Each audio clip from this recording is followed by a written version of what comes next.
Streaming. It's telling me I'm live. It's telling me I'm there. I can see my preview. So let me know if you can see me now. Because this is really frustrating. So tell me if I'm by chance popping up this time. And maybe. What's it doing? I'm hoping y'all can see me, but I'm streaming. It's telling me I'm live. Okay. It's hey, it worked.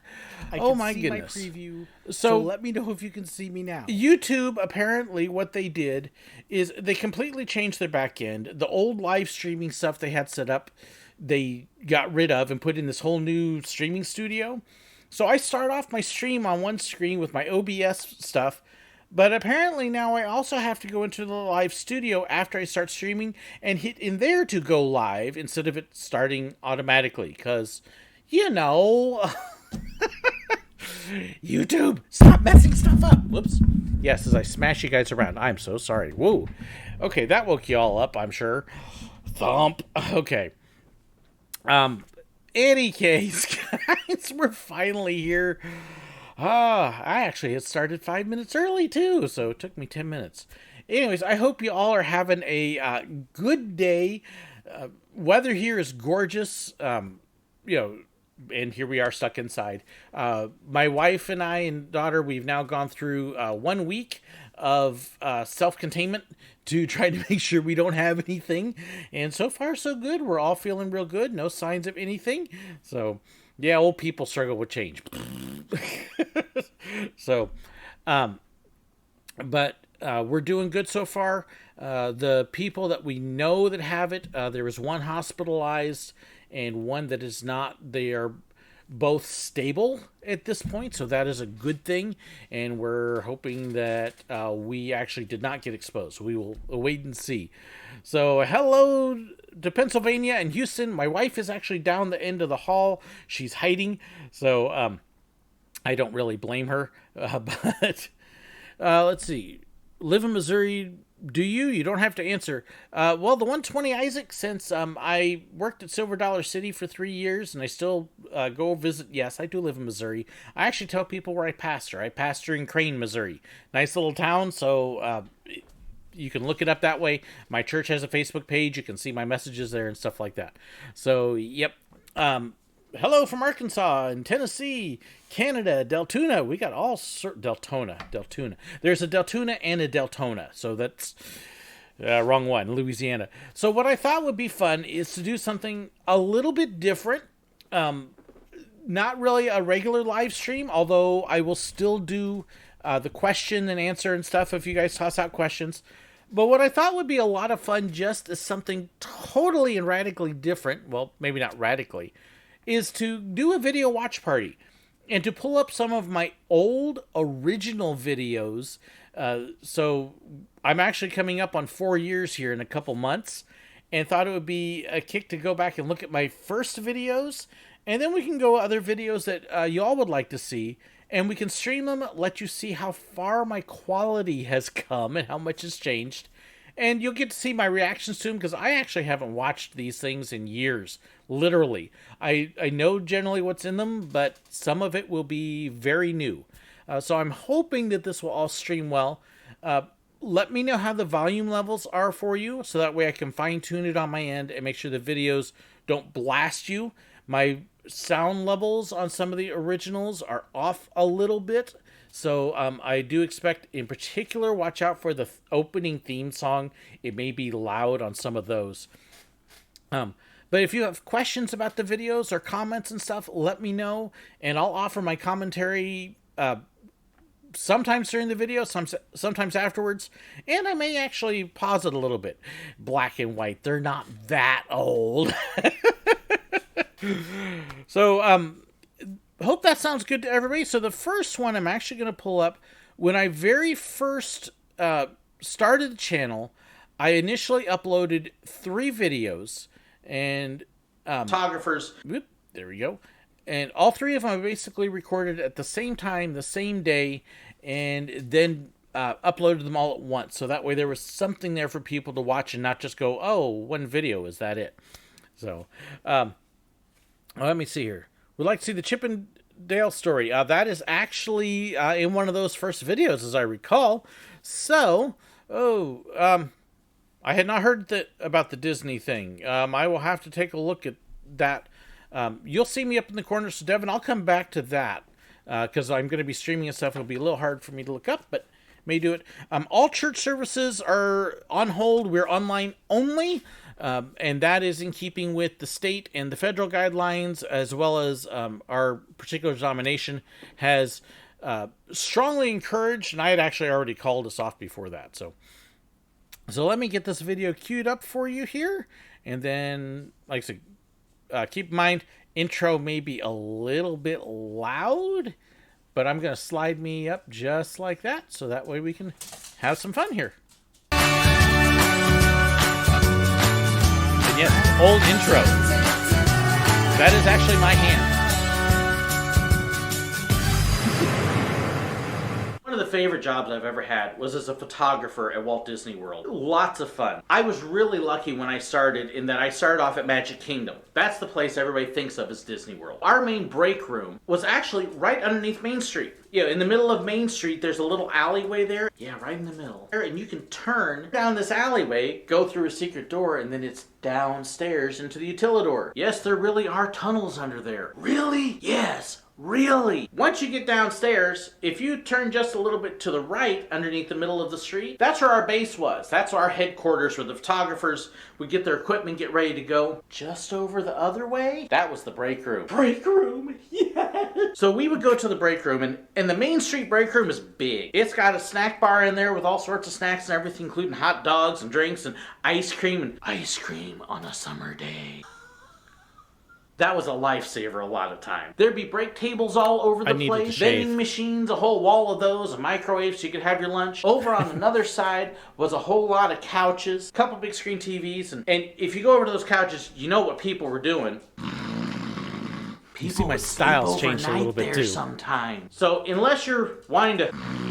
You didn't sleep on the couch or go over that direction. There was also a ping pong table there, and we'd hang out there, but one of the coolest things about the Main Street break room was as you would sit there at the table, you would hear over your head... Yeah, that's the clippity-clop of the horses as they're pulling the trolleys down the street. It'd be really cool. It's like, oh wow, I think I just got run over while you're eating your lunch. One of the other things that was so much fun about working on Main Street was when you be up out there working on Main Street self-shooting, they have what they call the trolley show, and all these people... Okay, so I'm looking at this, I'm noting several things. One, background, there's nothing there. It's just a blank wall at my church. Two, I'm off focus for a lot of it. Three, you're noticing that there's this nice echoing sound in there, so not great sound quality. The shirt, by the way, Joseph, Central Bible College. I did not go there, but it was nearby. So yeah, and yes, you can see my editing style has changed quite a bit. So jump back in a little bit. People would come out with the trolleys and they would sing and they would dance and walk down the middle of Main Street, USA. The really sad thing was, after you'd been out there and you'd heard it so many times, you'd memorize the song. And you'd memorize the steps that they would do. And you'd find yourself out there doing the same routine they were at a different part of the street. So they'd be up at that end, you'd be up at this end, and while they're dancing and singing, you're sitting there going, right. Just like they were. Scary. There's your black and white. The thing about Disney, the music gets stuck in your head. It's almost like being brainwashed, except you like it. Yeah, it's kind of creepy, but boy, is it fun. I'll tell you more about Main Street. Okay. They're actually... I don't know if brainwash is the right way, but you do like getting into the Disney group thing. So there definitely is part of that, but you don't mind it. You willingly do it. So it is kind of funny. My son actually edited this video, hence the Batman reference. CBC is Central Bible College. That's what it represents. It was a Bible college here in Springfield that I had friends go to. I didn't go to Central Bible College. I went to a sister school out in California, and it also is gone. So I got the shirt as a handoff and kind of wear it in sympathy because I don't have one for my own college. So anyways, we're almost done with the video. Another type. That is a real confession from a theme park worker. Anyways, thank you so much for listening. Okay. I hope that... So then I do my thank yous. I do think it is kind of funny here. This one little bit. It's a real confession from a... Here, get this. But boy, is it fun. Because I was trying to come up with a tagline. I'll tell you more about Main Street another time. That is a real confession from a theme park worker. Anyways, thank you. And I was debating doing that. That is a real confession from a theme park worker as a kind of a tag at the end of my videos. And when I watched it, I went, didn't work.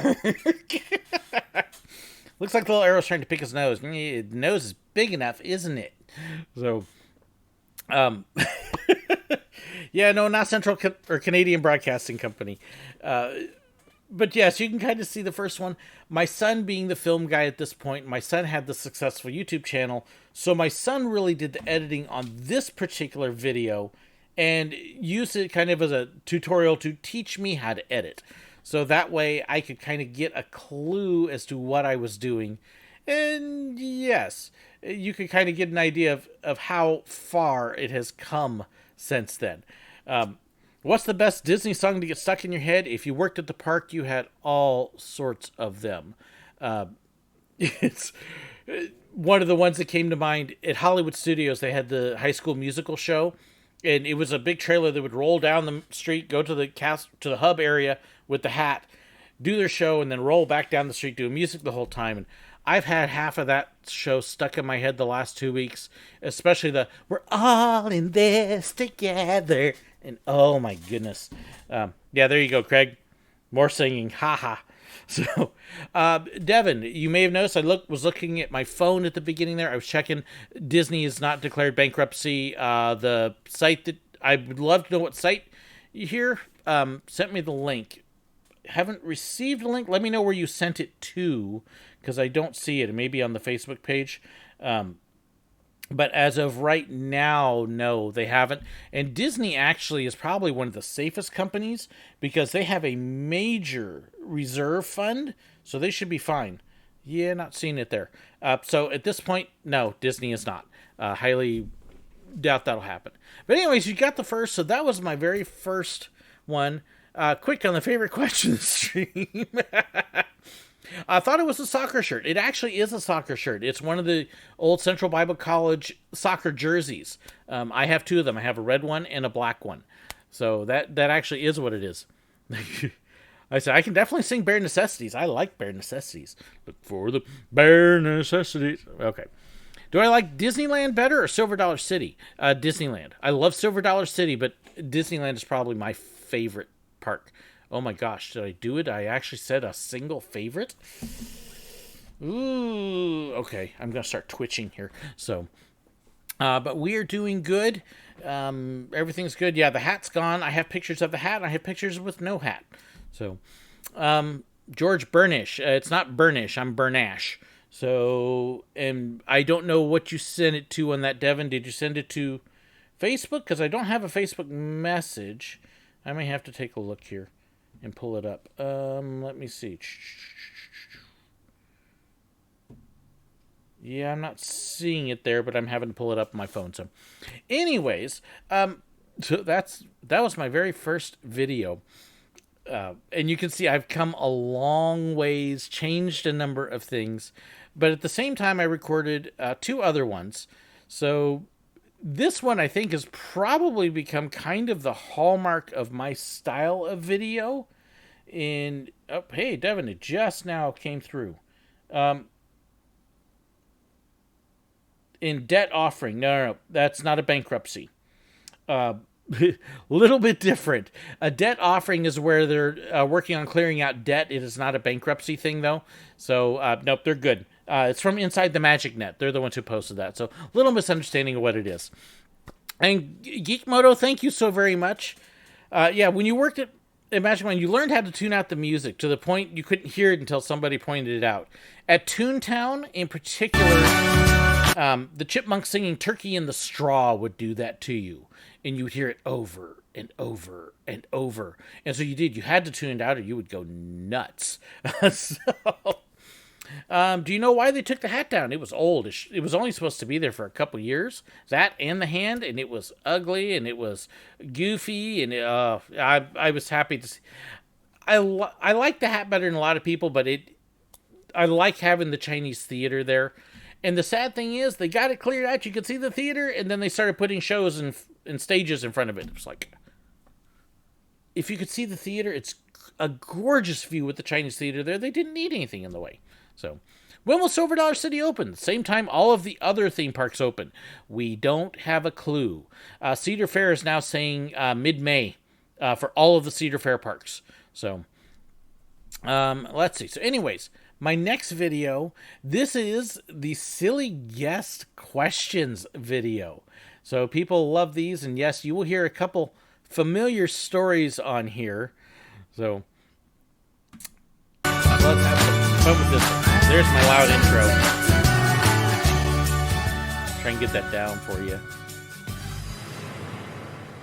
So one of the things I did for several years was working at Silver Dollar City. I worked on the train. These people come up to you and they're just not thinking. There's something about when they get to the park that they leave their brains in the trunk or something. And of course, Silver Dollar City, we're 1800s. We're in the middle of the Ozarks, so we're doing a little bit of a hillbilly. So we do put on a little bit of a funny accent to...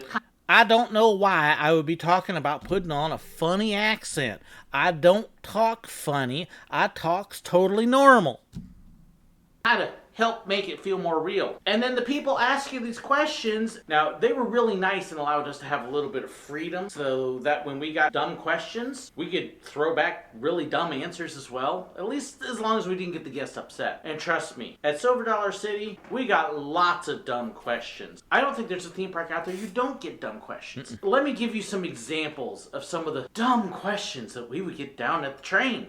Excuse me, what time is the next train? Now, when they ask me this, I'm standing with a clock right there that says what time the next train leaves. I don't know.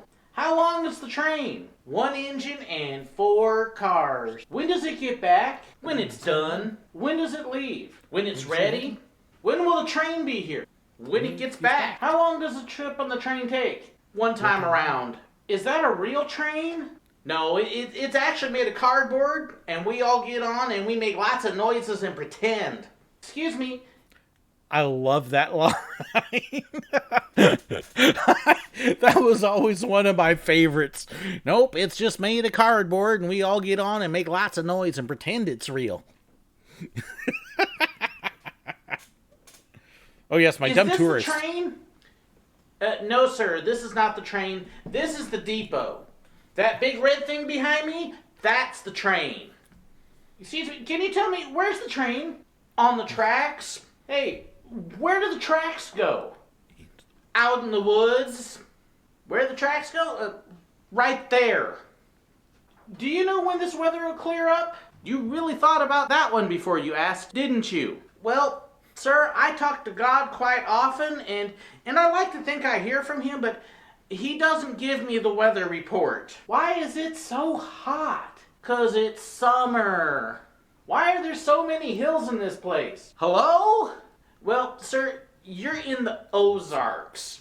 We got these things here called hills and mountains, and they kind of make it go up and down a lot. Why don't they just flatten this park? Well, they wanted to leave it here just to drive you nuts. But the real reason is because, you see that big hill there that you walked in on? There's a big cave under there. And if they flatten the park, there'd be no more cave. And we kind of get in big trouble for that. That is a real confession from a theme park worker. Thank you so much for watching my video. So you can see my attempt at the tagline again. This is actually on my list of videos to go back and redo and update so I get better sound, use the green screen, adding in some pauses because it's just so much right after one another. It's like, oh my goodness, you need to breathe a little bit between them. So I really want to update and this. Has the cardboard train theme been a good seller of my merch? It hasn't. in fact, this is actually something I don't know if people realize, that I do actually have merch, and that is on there. In fact, I actually just saw something on here a little bit ago. Let's see. Let me see. And, hey, look at this. I can actually pin that cardboard shirt. There it is, right up on top. I would love to actually come up with a cartoon design for this. Right now, it's basically just text. So I don't. That may be why it hasn't sold. I don't know that people have necessarily realized that it is actually there either. Something to think about. I do have the other regular shirts and other things there as well. I definitely would like to come up with a couple new designs and some fun things that will be a little bit more general, but I just haven't had time and a chance to do that. So I love this video. A lot of the lines are classic. It does need some updating with the sound and the background, and it'd be a great one to use the green screen. I noticed a lot of you saying the costume. Yes, my goofy tourist costume, and he does show up in other videos as well, and absolutely want to bring him back. Some of this is overdue to come back with, and the stupid tourist is one of my favorites. So now the 3 o'clock parade, Silver Dollar City didn't have a 3 o'clock parade, so we didn't have to worry about that. And yes, I have asked Amber, and we're seeing Amber has been so busy with some of the stuff trying to get ready for Japan that it's been hard. But that's on the list of stuff that we hope to get done at some point. Let's see here. Oh yeah, the Weatherman. Let's see. Have to ask, did you feel right at home in the depot? Home Depot. Cute. So, it really silly that they're based on they aren't based on actual questions. They are the real questions. The one thing about all of my dumb comments and dumb questions and stupid guess, there is not a single fictional piece in there. There are things that we were asked on a regular basis all the time. I couldn't believe how many people asked me why there were hills and why don't they flatten out the park. The cave, you're in the mountains, hello? It was amazing how many people would ask stuff like that. Or when are we going to clear up the weather? The weather questions were even worse at Disney because there's a lot of people that somehow think Disney controls the weather. It's really crazy. So, any plans to do a Harry Potter themed video? I didn't work at a Harry Potter area, so probably not. Not really in my plans any more than what I've already done when we visited Universal Studios. It's, I wouldn't even necessarily really know what to do that would fit well within the scope of the channel. So, where did the castle go? Yeah, that's in the Disney one that comes up a little bit later. So, oh yeah. People, I learned a long time ago that people seem to like to be dumb and not think about things, because if they think about things, then they might actually have to be a little bit coherent, intelligent, and responsible for stuff.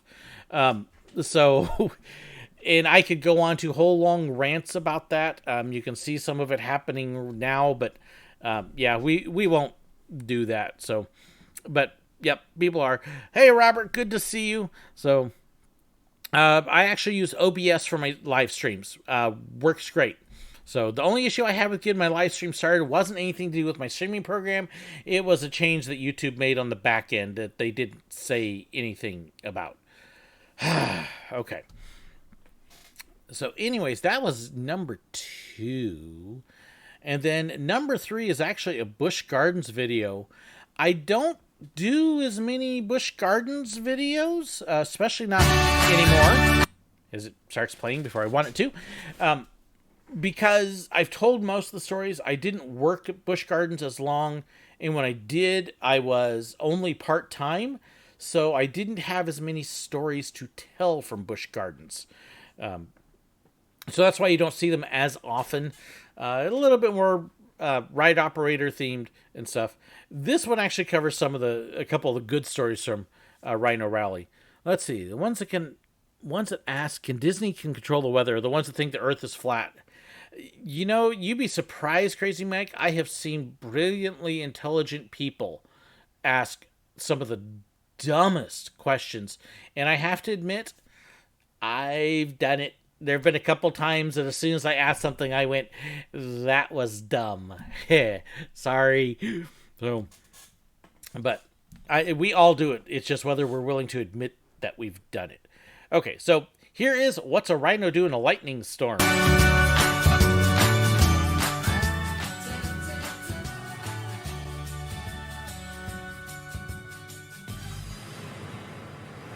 Well, welcome. I wanted to share a couple stories with you today, although probably just for time it'll be one, but I hope you get a kick out of it. One of my very first experiences working in a theme park was down at Busch Gardens in Tampa, and I worked on a ride called Rhino Rally. What Rhino Rally was a big 16-passenger Land Rover. Big, giant Jeep truck. And so you'd have 16 people sitting behind you, and then you could pull an extra person and put them as your co-pilot. And we like to, pull little kids and Navigator. Stuff. Or somebody who didn't know what was going on, because then we could totally yank their chain. And we drive them around in this big enclosure that had all sorts of real live wild animals. You'd have elephants and scimitar horned oryx and a whole bunch of other things, Nile crocodiles. And one of the big highlights was you'd actually drive into a live pen where there was a rhino, and there's nothing between you and the rhino, hence Rhino Rally. By the way, this is actually a picture taken of the rhino pen at Rhino Rally. The scimitar horned oryx was from the ride as well. This is actually behind the scenes on Rhino Rally. There's another incident that I recorded in video where I had to do a couple full days of driving around backstage. And so the guy that had to ride along with me as my trainer, we took my camera along and he was taking pictures. And yes, when you pull your Land Rovers into Rhino Rally, there's a cleaning station, and it's right by the rhino pen, so you can actually drive right behind it. They are amazingly tame. I never did this, but they were tame enough that we could have walked up if you knew their names, and I think this is Mike. Yes, his name really is Mike. And you could walk up and pet them. You wouldn't want to do it because of how big they are, but they would let you. I didn't do it, but we did have a couple guys that the animal keepers were there and watched them and supervised them and helped them. But yeah, that really is the back of Rhino Rally right there. So anyways, jump back in. And there was a whole lot more to it. We would tell a whole lot of stories and facts about the animals and mix in with all sorts of really stupid jokes as well. I love stupid jokes. Oh, not me. I love stupid jokes. The one thing about Florida is every day from spring to fall, it rains. Rain. In the storms, you'd get lots of lightning. All the time. It's the lightning capital of the world. Okay. Gotta love my expensive, detailed sound effects there. Oh, boy.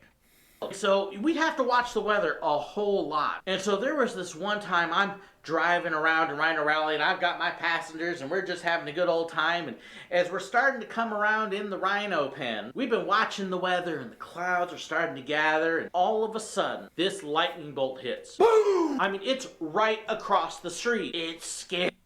Okay.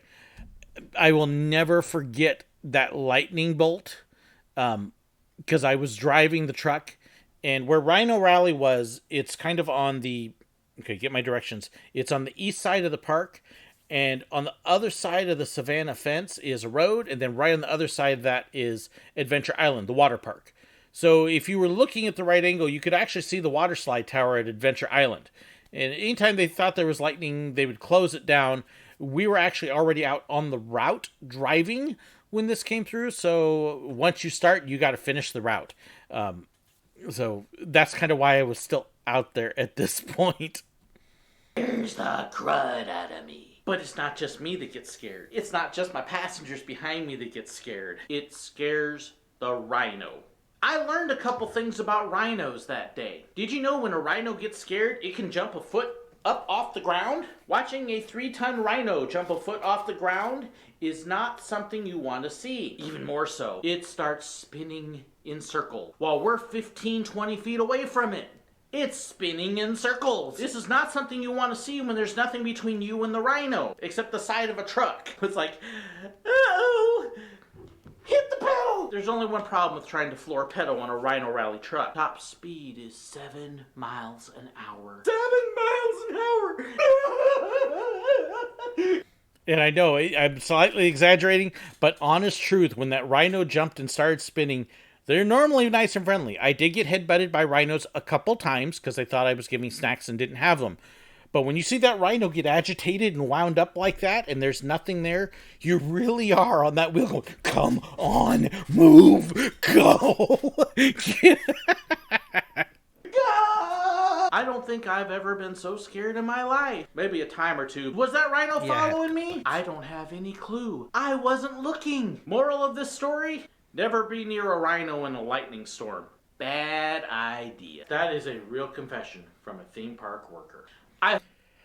Oh, my poor little tag that I did. That is a real confession. I don't know. I'm kind of happy I dropped that, but that was one of my standout memories of my first season at Rhino Rally, and it scared the stuffing out of me. I kind of joked that when I got the passengers dropped off, we skipped the water portion, we went right back in, and I was grateful they shut us down. The manager said, pull it around to the break room. I'm like, thank you, because I need to go check my pants. Okay, I really didn't, but it was scary. What's the space theme park with the rockets? Yeah, Kennedy Space Center on the Space Coast in Florida. So, did they have emergency routes? So if you had to evac the guests 5 minutes ago, you could get them somewhere safe. Rhino Rally, if you were on the ride, you finished the ride. That was the rule, is if an emergency happened and you were on the ride, unless it disabled your vehicle, you finished the ride. You would skip the water portion and you just go straight in. But because of the way the route was, you couldn't just turn and drive across the savannah and stuff. You had to follow the route to be able to get out of the animal area safely. And so that was kind of the requirement with it. Every theme park has evacuation zones in case of emergency, and depends upon the type of emergency. And what you were doing may or may not affect what you do in the emergency. There are certain people that have more responsibility than others do during it. In this case, it was just a thunderstorm. Standard deal in a thunderstorm. There's lightning in the area. Folks were shutting down the rides. So as soon as you can shut the rides down and get everybody off of it, you just close. In my case, the one thing with Florida is some of the thunderstorms pop up very suddenly and quickly, and you can have a clear sky, nothing there, and a minute later, bam, there's a thunderstorm shooting lightning. And at the time, this is in 2005, approximately, we didn't have the advanced radars and warnings that we do now. So sometimes you didn't know until it was almost on top of you. So yeah, hey, look, you've crossed the Elephant Bridge, you're finishing the route. And you're in a vehicle for the most part, you're safe as well. So, was Dave riding on that trip? No, Dave wasn't responsible on that trip. Thank goodness. It would have been even worse. So, let's see here. Okay, Hulk Shooter, send me a link on that Streamlab thing. I would definitely be interested in seeing that. So, yeah, wear your brown pants. I had black pants, and I was still concerned. Well, okay. Say if we're in a truck with rubber tires. This is a Land Rover, so it's a large truck. It has rubber tires. They are fully independent, freewheeling trucks. If we wanted to turn and drive them somewhere else, we could. We were not on a rail. We were not on an automatic thing. They were regular old trucks, except that they seated 17 passengers plus the driver. So, very large, and then the driver's side was on the opposite side of what we're used to. But no, they were regular vehicles in that regard, so we could drive them wherever. So, where's Silver Dollar City's escape route? Depends upon where you are and what you're doing. At the train depot, if we had a large storm coming in, our evacuation safety zone was actually the flooded mines loading station. And we did have one time we had a storm come in that we had to evacuate everybody into the flooded mine. Why there? Because it's actually, the loading station is built down below the ground some, and so the building and the land actually kind of wrap around and submerge it a bit, which makes it safer.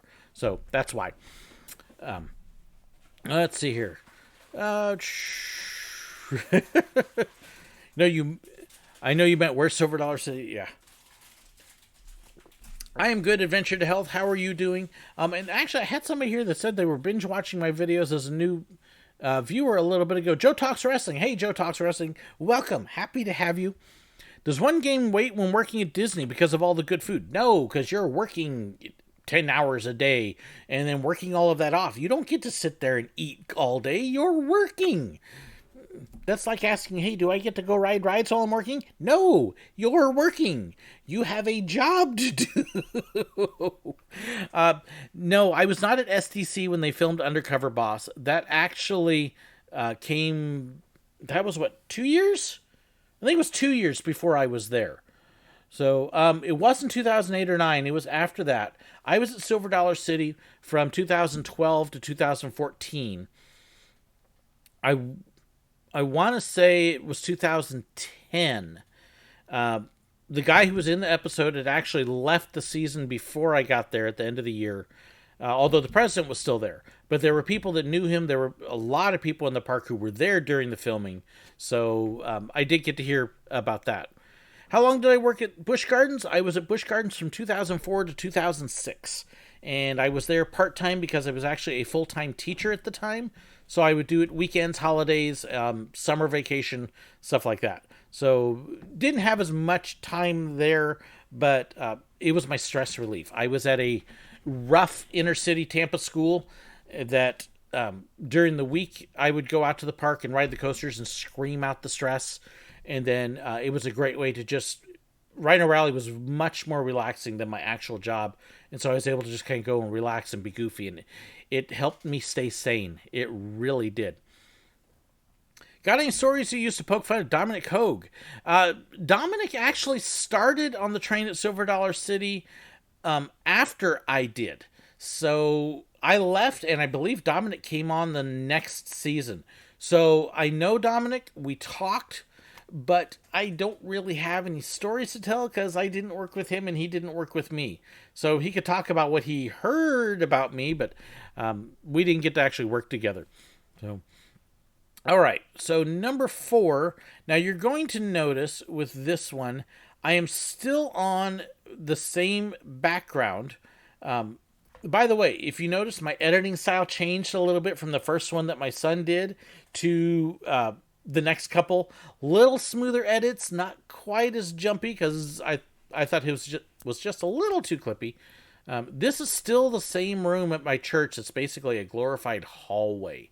So let's see, what other Disney World job would I have loved to have? Actually, Hulk Shooter, tell you what, while we're doing this, let's pull that up because I actually did a whole video on that.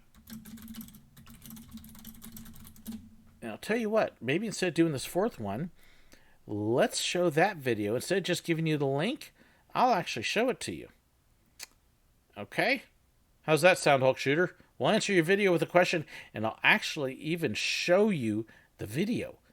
Ooh, isn't that amazing? So here's the video that answers your question. What Disney job would I love or hate? And other questions. Because I do these sometimes where I've got just these videos. Live streams. But I occasionally get some questions that come up more often than others. And I actually had one question about if I couldn't do what I did, what would be my favorites? 120? No, you just need to know trains. At the end, we're going to find out what I really would have loved to do at the park and what I really would have hated. Now notice what I did with my sound now. At this point, I'm using a lapel mic, which is it's improving. It's better than the echoing sound, but it's still there a little bit. My first question I've gotten asked a number of times in different ways. Beth Atchison asks, which villain was the best to work with at Disney? Which was the worst villain to work with? And Kimmy Marie Rachels asks, can you do a video where you talk more about working with the villains? They're not the only ones that have asked. So why don't I talk more about the villains at Disney? Here's the honest and sad answer. I really didn't get to work with the villains that much. I got to work with Cruella de Vil a handful of times. Okay, now the Cruella, we actually weren't even supposed to work with Cruella. At the time, they used to have what they would call hat sets at Hollywood Studios, where 4 times a day characters would come up around the hat that used to be there and they would meet characters. And then in the afternoon, it's had various different names from Character Palooza to other things. Basically, when the Fantasmic cast would come in on their way in with their costumes, they would come from backstage. They would actually stop at the theater. We would do an afternoon set with all of the Fantasmic actors, and then they would go on to Fantasmic. And so this afternoon set was really kind of a free-for-all. You didn't always know who was going to be there. It was usually characters that were in Fantasmic, but not always. And we had certain characters that we were supposed to be prioritized at. But yeah, some of us would occasionally in the chaos go, oh, look, I ended up with Cruella. Darn. So that's kind of how I got to shoot her. Hook a couple of times and had a lot of fun with him. But for the most part, a lot of the villains don't come out and do meet and greets. If they do, for most of them, it's a rare occasional thing. And the PhotoPass photographers, we generally went to the established characters who were always in a regular meeting location. So if somebody came out as a surprise or a unique thing, we probably weren't going to be with them. And they just didn't have a lot of the villains that would come out and do meet and greets. The one exception to that is Mickey's Not So Scary Halloween Party.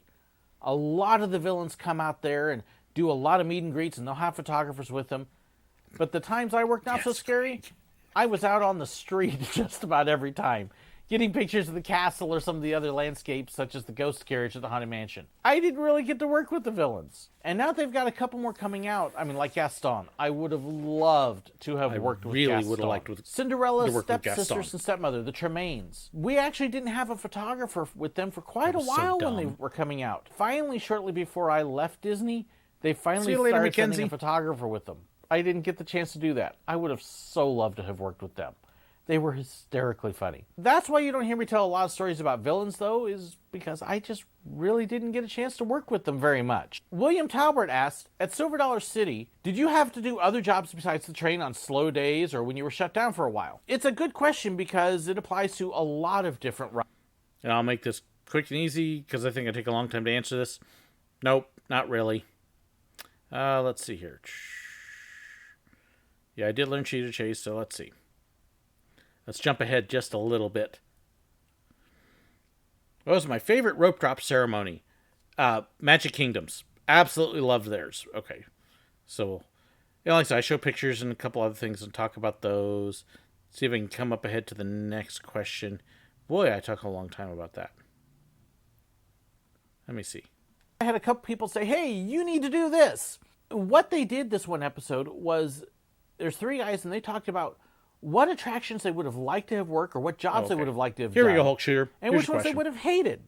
And I had some people ask, well, what would you have done if you couldn't do what you did? The reason I haven't answered it in a while is because I had to really think about it. Because honestly, I think the three jobs I had at Busch with Rhino Rally, at Disney as a PhotoPass photographer, and the train robber conductor at Silver Dollar City are three of the best jobs that are out there. Yep. They're hard to beat. But I did come up with a couple. The first job that came to mind as far as Disney World goes was one that existed fairly shortly after I got there and for about a year and a half or so. And it was called the Dream Squad. Back in 2011, 2012, Disney started a whole celebration called the Year of a Million Dreams. And as part of that, they gave away various prizes. You may run into the Dream Squad handing out lanyards with pins or special ears or fast passes that you could use in different places and a bunch of different things. And that was when they actually put in the Cinderella Castle suite that people could stay in. I thought that would be the coolest, most awesome job. When they weren't handing out prizes and doing things like that, they were essentially playing guest relations to the park. If there's a problem in the park, they would go help to try to work things out. If a ride broke down, they would be the ones on the scene to help make everybody's day better. But just a neat job to be able to, essentially your job description was make people happy. Does it get better than that? That is just such a neat job description. I'm here to make you happy. I can handle that. So I always thought that was a neat job. I have to admit, I was a little bit envious of a couple of people who got to do that because I did have a couple of friends that went from PhotoPass into that for a while. Thought that was a neat job. Another one that I would have loved to have done, if you think about it, when you look at the train robbery and what it was, and when you look at Rhino Rally and even what we described ourselves as, and if you've watched my videos, you know where this is going. The Jungle Cruise, of course. I love telling stupid jokes and dumb stories and hilarious things. And my family just looks at me sometimes because I will deliberately sometimes tell a stupid joke just to make everybody else cringe. And I'll be the one laughing because I think it's hysterical. It's a really... I love telling jokes just to watch everybody else look at me and go, that was stupid. And then I'll laugh hysterically because they're just like, why? I do it all the time. It annoys them and I think it's hilarious. Weird habit. But I would fit really well in on the Jungle Cruise as a result. It's one of my favorite rides at Disney. I enjoy riding it, and I enjoy using some of the same dumb jokes. In fact, I've actually borrowed some of their jokes sometimes. Go watch the video about the Gatlinburg Aquarium if you don't believe me. Jungle Cruise would be a great ride. Another job that I would love to do at Disney, again, this should be an obvious one, would be a character attendant. Yes, I was the photographer. Yes, I already did some of the job. But if I wasn't doing what I was doing, hey, it would be pretty close and got to have as much fun. Now, the character attendants did get more crud than the photographers did. Because if somebody was upset about not meeting a character, it was the poor attendant that got to deal with that. But they also had the fun and joy of being able to work with the characters and to be able to help make the character interactions better for the families. That's really the 3 jobs at Disney that I would have done. Let me catch a couple of your questions here that have popped up. Give me some skills. If I could play as one Disney character, who would you want to be? One thing, okay, so here's a little behind the scenes, not safe for magic stuff. The vast majority of them actually played more than one character. So something you may not know, and that's just a tidbit. I don't know that I would have actually been a very good Disney character. If I did, Donald would probably be it, but just because you're fitting in with somebody else's story and having to memorize all that, I would definitely want to be somebody that was allowed to be sarcastic and obnoxious, because it's fun to be able to play that and let that side out in a fun way. And a lot of the characters don't have that kind of freedom, so that's kind of why I go towards Donald or the Chipmunks. I would have had a blast being a chipmunk. That would have been fun. I don't know that I was ever necessarily in the physical condition to be able to do that, but that if I had the opportunity and was able to do it, that might be who I would go to. Would have been a great skipper on Jungle Cruise. I'd like to think so. I hope I could have been fun with that. So, what was my first thought of doing my first YouTube videos? How did it first start? Let me get these couple questions. I'll come right back to that, Devin. Okay. So what video are we on? We're currently on the what Disney jobs I love or hate, but I'm kind of bouncing around a little bit now. I'll probably go back to the 4th one. Let's see. If people get confused, I'll just say it was a bad joke that fell flat. Not the first time, won't be the last. Yeah, I just say I deflated my tires, but Stitch, yes, I would have liked Stitch too. Stitch was absolutely hysterical. I loved working with Stitch. Stitch for me was, I had to be very careful with my Sharpie pens, which I've actually got a couple here with these things, because if Stitch got them, he would not give them back to me this way. He always gave them back to me this way. And so it would be like, right, and I would come back with marks all over my arms. I had Stitch one time get me a few times on the face, but I had an absolute blast.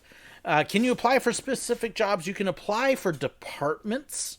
So you can apply for entertainment. You can apply for characters, in which case there's auditions for all of that. You can apply in merchandise and things and attractions, but you cannot apply, say, I want to work on Big Thunder. You can say, I want to work in attractions as a ride operator, but they're the ones who choose which ride to go to. So how did I get started? My son was actually producing YouTube videos on a channel that was actually moderately successful, and it was making a bit of money and everything. And we were actually sitting around joking about how I was telling the same old stories from the theme parks, the same old stories from Disney that they've all heard tons of times. And, and I was like, well, I got to tell somebody. And I don't remember who it was, but somebody was like, well, why don't you tell YouTube? You could do this on there and then you'd leave us alone. And it was a joking comment, but it was really, it kind of got us going, oh, wait a minute. Why not? I actually could do that. And it's, at the time, there were only a couple other cast members really doing videos. There wasn't a whole lot of behind the scenes. There are 1 or 2 photographers now. There were no photographers at Disney. There wasn't anybody from Silver Dollar City. I'm like, well, you know what? There's actually a niche there that I could fit into. why not? Let's give it a try. And so we put together the first few videos, and at the same time as I put those up, I thought, well, you know what? I don't expect big things. I don't expect it to go anywhere, but just in case. And so I created the fan page and the Patreon and those kind of things. I actually had them from day one before I even released my first videos. I had it set up as just a, hey, you never know. So they were actually there ready to go from the very beginning. Excuse me. And then my son helped me put the videos together, really helped me get them all edited and arranged and learning what I was doing. But here, just be able to do these. I've got 10 years of stories to tell. In fact, let me show you I'm sorry. The trailer here from the Rhino in a lightning storm, and you can kind of see a little bit even from way back then where some of this came from. So happy to be able to do these. I've got 10 years of stories to tell, including a lot more like this one. This was one of my funnest ones at Rhino Rally, but I've got a lot more that I can share with you as well. So be sure to leave a comment for me, give me some ideas, some feedback, some suggestions. Let me know what you want to hear. I've got a Silver Dollar City, Disney World, Busch Gardens, all sorts of places. Leave me your feedback below. Love to hear from you. Bye. Oh, I didn't plug Patreon in that one. I did have Patreon from day one. Now, that little click that you heard, this is one of the things to be careful of when recording on a phone, is it means the phone got tapped. And that's all that little click was. So that's one of the reasons, if I shoot on my phone now, I've got a whole setup where I'm holding it like that so I don't tap the phone. So, if Smee were a face character, Smee would be awesome for me. He really would. That would be one I would absolutely love to do, and I think I could do it. Let's see if I can pull up the... Let me try and pull up a couple things here. You're going to get to see other things on my deal. This is how I keep track of all of my pictures. This big old deal. Here we go. So there's me as Smee. I could have, with a little more professional work, I think I could have pulled Smee off and actually done it fairly decently. Although the voice would have been tough. Aye, aye, Captain. Miss Captain Hook, where are we supposed to go? I'll take care of you. Well, get rid of that rotten crocodile. I have no clue if I'm sounding even remotely like Smee or not. Probably not. I am much more closer to Wallace Shawn. It's inconceivable. You know, I don't think that word means what you... Anyways, I'll start doing Princess Bride here. I started to quote the wrong character. Never mess with a Sicilian. Okay. So anyways, that answers some of that. Let's see here. Thank you. Ted DiBiase's actually following me. Okay, I am assuming that this is not the actual wrestler. I am a long-time fan of Ted DiBiase, and have actually had the chance to meet him in person once, which was really cool. And let me see if I can get my picture lined up here so you're not looking at really weird... What did it do? It's just sitting there really strange right now, so... And try and get it lined up. Okay. It's just being wonky. Hey, here we go. That's what I'm trying to do. Maybe. All right. Got it lined up again. It's fun when you're switching back and forth with the screens. So, I'm going to leave this Monday for Disney. I'm sorry. Hopefully we'll get the stuff opened up in the not too distant future. Should make a TikTok. My son on his channel has a video about TikToks. Let me see here. Can I pull his up? I can't play his because with copyrights, it will strike me. And so I don't want to do that. But I can show you his page. So let me shrink this down so you can see it. And then you can see my son's take on TikTok. So my son's channel right now is Mr. Roo. This is the one he works on. It's not his original one. And let's see here. Then I Miss is really funny. But the one the one that you're referring to, and this is why I won't do TikTok, is somewhere on here, and I could probably just do a search on the channel, which is what I tell people to do on mine. All right. So if we go to the search button on here, there it is. TikTok, the cultural cancer.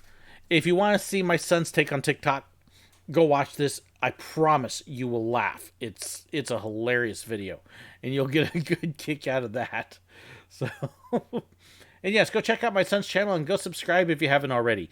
It's really kind of a hodgepodge conglomeration. You never quite know what you're going to get. So, have some fun with it. NXT, I actually have caught a little bit of AEW, and I love that they got some old throwback stuff on it. If I was going to get into wrestling again, it would be with them. I don't have time and other stuff, so I've got other things that keep me busy. So I don't get to watch a video and stuff like I wanted to. Trip planned for next month to visit a friend. Yeah, hope so. We'll see. May 11th. Hope so. I'm more optimistic about the May than the April, but we will see. Oh, and hey, there you go. Mr. Rude, that's my son. So to be fair, there are some TikToks you like. Yes, basically the ones that he can make fun of. My son is actually in quarantine up at his apartment in Springfield while we're here. We're quarantined because of him. It's his fault. Actually, it's because a couple people in his office got diagnosed with coronavirus. And so we're all kind of stuck. But so anyways, let me pop back here. We did that one. So the next one that's actually on my playlist here is the Silly Questions Walt Disney World version. So I keep maximizing and keep starting to play. I am doing good. Two Real Geeks, thank you so very much. Guy who had his $29.95 day streak for Disneyland ended by... Okay. I don't know. I kind of look at that and I go, you've got almost 3,000 straight days at Disneyland. So you're looking 9 years approximately, 8 to 9 years. I wonder how you can manage that. I don't know. Maybe they're retired or disabled or something. But that's just like, there's more to life than Disneyland. As much as I love the parks, there's more to life. So, my family and I are doing very good, Kenny. Thank you so very much. We are on self-quarantine because my son there was a potential exposure to coworkers at his job. So we are all on self-quarantine for at least just over a week, and probably go longer than that.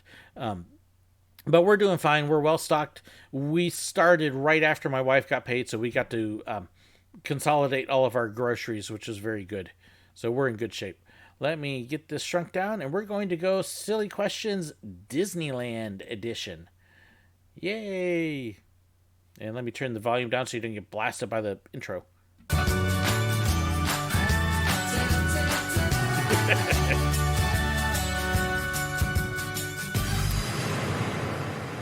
Working at Disney. Okay. One quick thing here is I'll jump back into this. With Laura commenting that she's happy that we're taking our quarantine seriously. I had cancer 10 years ago, so my immune system is already weakened, along with a couple other things, and a slight heart condition. You bet I'm taking this seriously. The people that aren't taking it seriously drive me nuts. I understand wanting to go outside, but please realize that your right to have a good time and socialize should not infringe on my right to not get sick and not die.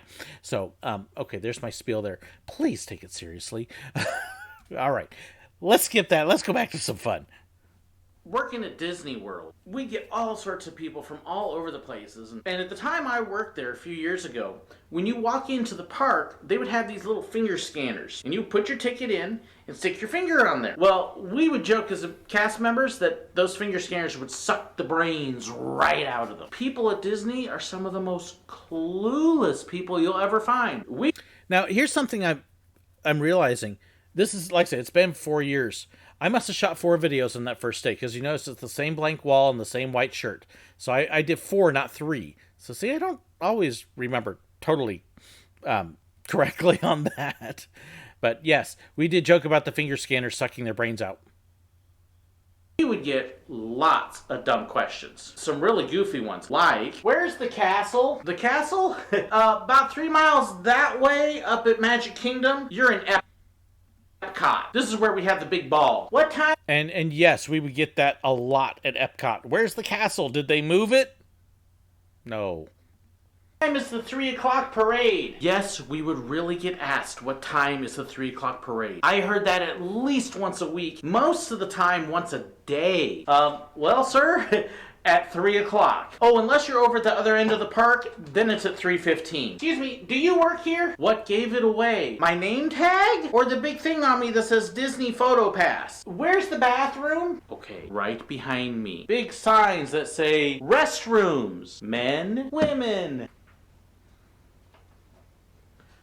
I don't know. Okay, we never really answered that way, but boy, did we think it. Why is it so hot here? You're in Florida in the summer. That's what it does? Can you make it stop raining? What's with the humidity? Can't you turn it off? I'm sorry, sir. Our weather dome just went out for a little while, so we've got the natural weather going right now. We're hoping to get it fixed next week for you. They're asking silly questions, too, when they see characters. Questions like, they have air conditioners in their head, don't they? Here's where the really sarcastic me comes out. Well, sir, do you have one in yours? I'd say it's working about as well. Okay, I didn't actually say it completely like that. I wanted to. Mostly. It's amazing how many of them really had no idea who some of the characters were. You would hear things like, hey, look!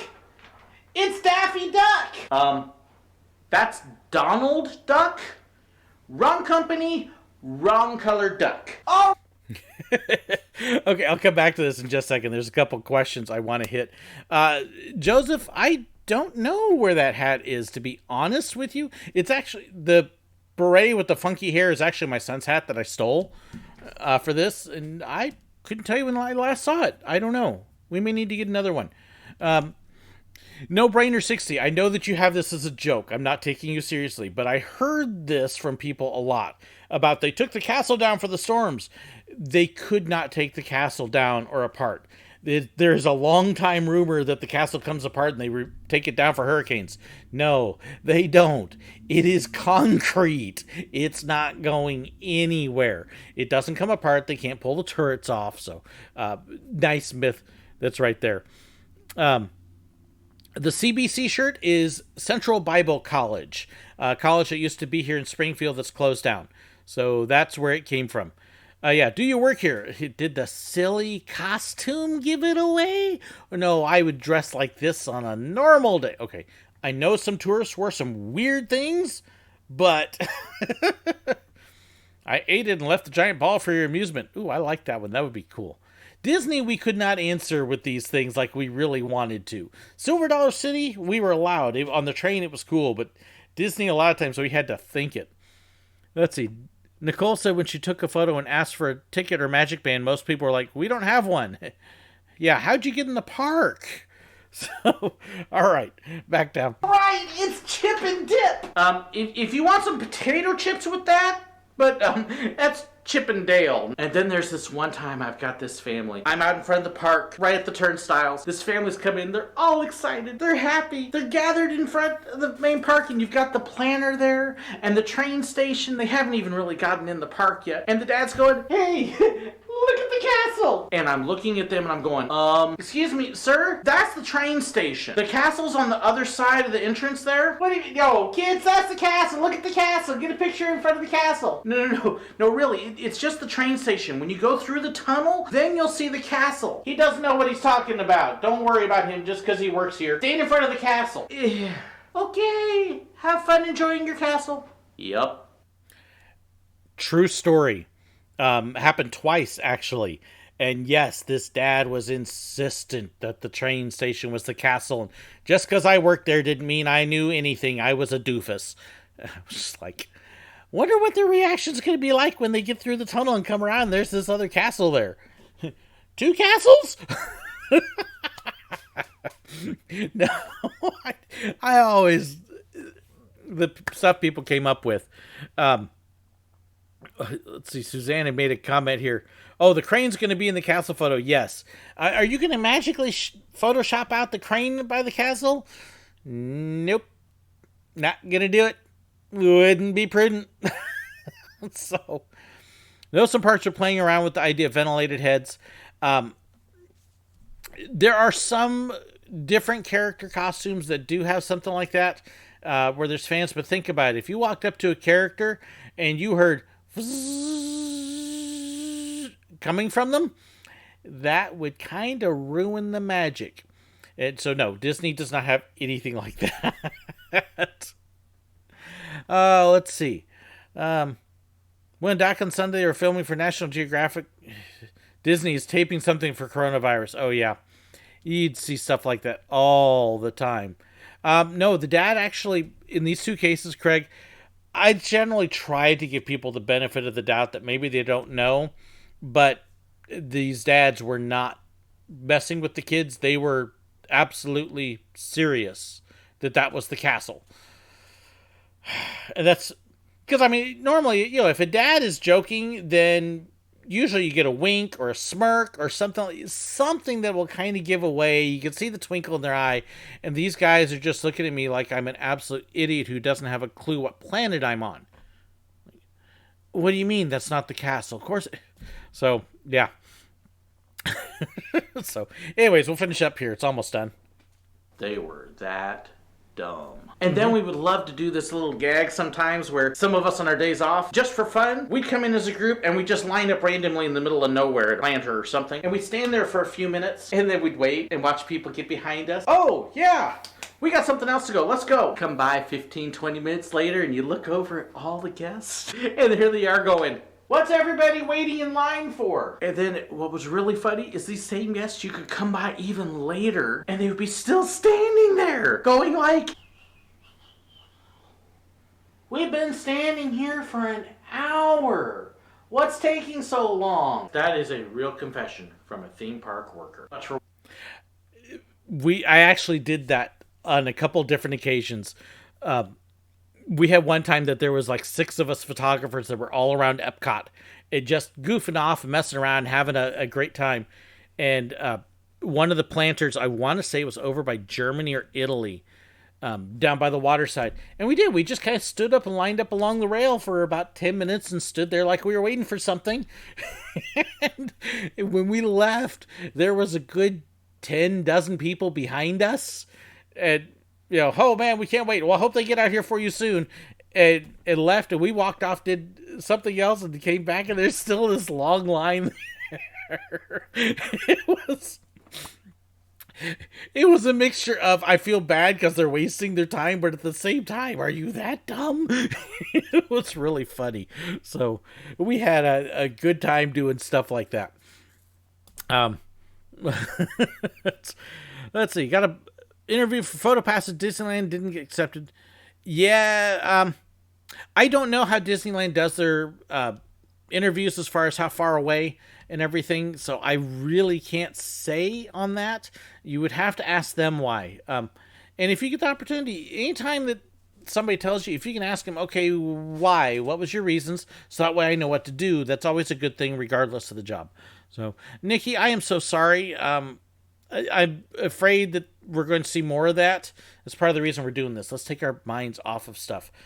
This will pass. We will get through this, but we've got to take it seriously so the time can be shorter. And then the more we take it serious, the more we can deal with it quick, the faster we'll be done with it, and then people can get back to work. So, why am I talking about old stuff? Why not? Y100? My new stuff is right there, so I thought it'd be fun to look back and see how far we've come and some of the changes and other stuff. So I thought it would be a lot of fun to kind of check that out. And since a lot of you have not seen my old stuff, it's a good way for us to go have a little bit of fun and see some of this stuff. So, cannot wait until it's all over. I know. Let's see here. There's always other chances than Disney Company. Think you have a good resume? The good resume depends upon what you're going to do. It really does. It never hurts to have a good resume. but it isn't necessarily a requirement. So, let's see. Now, as I get ready for this next one, this is actually my 5th episode. You will see a couple of changes with this one. Still the same intro. You'll notice I'm not doing leads or what we would call tags with these yet. It just jumps right into the intro. So I did eventually change that. Oh, man, there goes the whole live stream. Aaron got here. Okay. Look back as an awesome idea. I'm happy you're enjoying it, giving ideas. And by the way, I know some people ask a lot of times, well, how can I shoot a good video and good quality and stuff? This next week, I will have a video come up for everybody. I initially filmed it for patrons, but I'm going to post it for everybody this next week on ideas for framing, for sound, for backdrops. So like this behind me, so you don't do the white wall thing and stuff like that. So that'll come up this next week as well. Okay, y'all ready for the next video? This is When Wild Animals Strike, sort of. So more a Busch Gardens video, but it actually talks about some of the other parks as well. And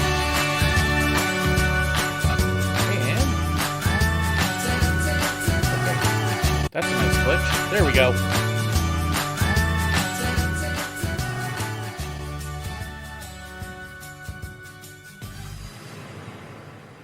For this episode, I'd like to talk about some of my encounters with wild animals while I was working. Every job I had at the theme parks, whether it was Busch Gardens, Disney World, Silver Dollar City, we had to deal with wild animals at some point. Some of the things that would happen would catch you.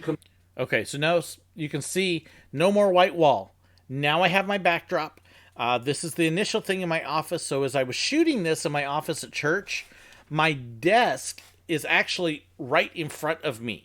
I had a space that was, like so, that I actually stood between. It's normally where my chair would sit. I'd move the chair out and stand right there. So, definitely looks a whole lot better than the white wall. Completely by surprise. You never knew what they were going to do. At Disney World, I didn't have to encounter them quite so much. As a photographer, I was out in the parks with the people. Outside of birds, I didn't see a whole lot of wild animals, but there were a couple times. Florida, of course, has gators everywhere. One of the things you can't do in Florida is get away from the gators. Not even Disney can get away from the gators. And this is true. There's a lot of people that don't seem to realize how prevalent gators are in Florida, and Aaron will actually he'll agree with me on this. There's a general rule in Florida that if you cannot see the bottom of the water, you don't jump in because you can't see where the gator is. And you generally assume that any body of water larger than a swimming pool very likely has a gator in it. They are just everywhere, and you just learn to deal with them. So, never assume you're safe from gators.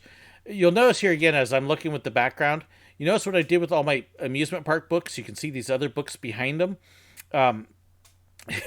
These are actually all of my pastoral studies books. This is People Raising, which is a guide for missionaries to raise support. There's a couple biblical commentaries and stuff. So what I've done is I've taken all these pictures and stuff, and I'm hiding my actual library at the time. And after I was done filming, I would then close up all the books and put them away, and then pull them back out again. So, yeah, the jump cutting, you can see I've changed that a little bit. I've come back a little bit more with a little bit more than what I did, but I'm nowhere near where I was at this time.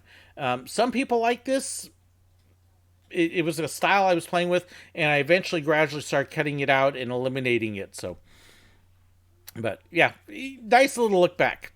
I can tell you there was more than one or two times if I would ride the train as a guest, and you'd see the audio animatronic gators out there opening their mouths, and then you look and go, hey, wait a minute. That one's not an audio animatronic. That's a real gator. They were known for coming up on the banks occasionally, and even every now and then actually coming out into the rivers of America. Yes, even the rivers of America would sometimes get a gator in. Mm-hmm. At Busch Gardens, of course, driving a big Land Rover safari truck around live animals, of course I was always dealing with them. And you would definitely see some strange things sometimes. We had one elephant that would like to occasionally take some of the straw, and instead of throwing it on its back, it'd like to throw it at us. We would also see the scimitar-horned oryx, the animal that we like to call toasted marshmallows on leg. And the way the oryx... It's sad. I completely blew that line. We would drive by and call them standing toasting marshmallows on sticks. Blew the line in my own video. Checks to see if the other oryx is in heat. The male likes to drink the female's urine. Ew. Yeah, kind of gross. The rhinos, on the other hand, would do a couple other weird behaviors. A lot of people don't realize that a rhino is actually a fairly tame creature. At Busch Gardens, our rhinos were actually named. One of them, the rhino's name was Mike, which meant if we had a passenger or a navigator with us whose name was Mike, we didn't dare use their name if we were in the rhino area, because the rhinos would answer and they'd come running because they would hear their name and they'd think they're getting a treat. All of a sudden, next thing you know, you have a rhino at your door looking like a lapdog going, treat, treat, treat. Not a good thing. The other thing that they would do, and this is actually very true because I made the mistake twice. See, Rhino Rally, we actually had a microphone system in the Land Rover, and we would have our microphone right here. So we were louder than normal, and of course you can see if I'm performing, I talk loud. My family will tell you right now, I'm talking louder than I normally do to make sure you can hear and to project and everything. And I made the mistake one time pulling in, and my navigator's name was Mike. And I said, so Mike, now what are you going to do? And the rhino went and proceeds to start trotting up to us. And as soon as I see him, I'm like, oh no. Oh, I knew better. Ugh. And so I'm trying to cover, and the rhino comes right up to the side of the Land Rover, just looking at us. And of course, the passengers are having this mixed reaction of freaking out and excitement. Look, it's so close. Oh my gosh, it's so close. It's so close. And so they're having this really mixed reaction. And then the rhino realizes after a couple minutes of this and me trying to go really slow to make sure I don't accidentally bump him, he realizes I'm not going to give him a treat. And he's not happy. And he takes a step back and then goes, thump! Right in the side. Oh, you should have heard my passenger scream. Yeah, he wasn't happy. And then after he thumps it once, he walks away. You know, you just kind of see the rhino attitude like, you big jerk, you led me. So, anyways, yes, true story about the rhino. Occasionally, if they got bothered or didn't like something, they would bump the side of your truck. I only got bumped once. I think it was because my navigator's name was Mike. But they would occasionally come up and they would knock the side of the truck and let you know that they were there and they knew you were there and, okay, they had enough of you. But the place that I really had to deal with wild animals was Silver Dollar City. Silver Dollar City, of course, is in the middle of the Ozarks, and there's a lot of wildlife around there. Out in the train loop itself, out in the middle of the woods, we had a white squirrel out there that we would call Whitey. Yes, it was a white squirrel. No, it was not an albino. He's not there anymore. Beautiful white thing. I can't believe the owls never got it. The white squirrel was out there often enough. We could actually plant some popcorn and other food, and we could get it to come around and stand out by the tracks and see people. I actually had this one spiel that I would do occasionally if I knew the white squirrel might be out there. As we came around the backside of the loop, I would tell people, now folks, they have this rumor out here that if you see a white squirrel, well then something terrible is about to happen to you. So keep your eyes out. Now, of course, we all know that's just an old wives' tale and it doesn't have any truth to it. And wait a minute, was that a white squirrel? Ichabod, why are you sounding the train whistle? Why are we stopping here in the woods? And then, of course, right after that, we would get robbed. So it was a great little way to lead into that if it would work. It was hard to do this because the white squirrel didn't always show up, and he could be out there for a train or two and then not be there. So if you tried that spiel, you were really taking a risk. And I remember the very first time I did it, first time I ever tried it, because we knew the white squirrel had been out there for 2 or 3 trains. And so I tried this line as we were coming around the back end by the wreck as we're turning. And it's right after you turn from the wreck that you got the one little tiny town set, the market, and then you're at the robbery.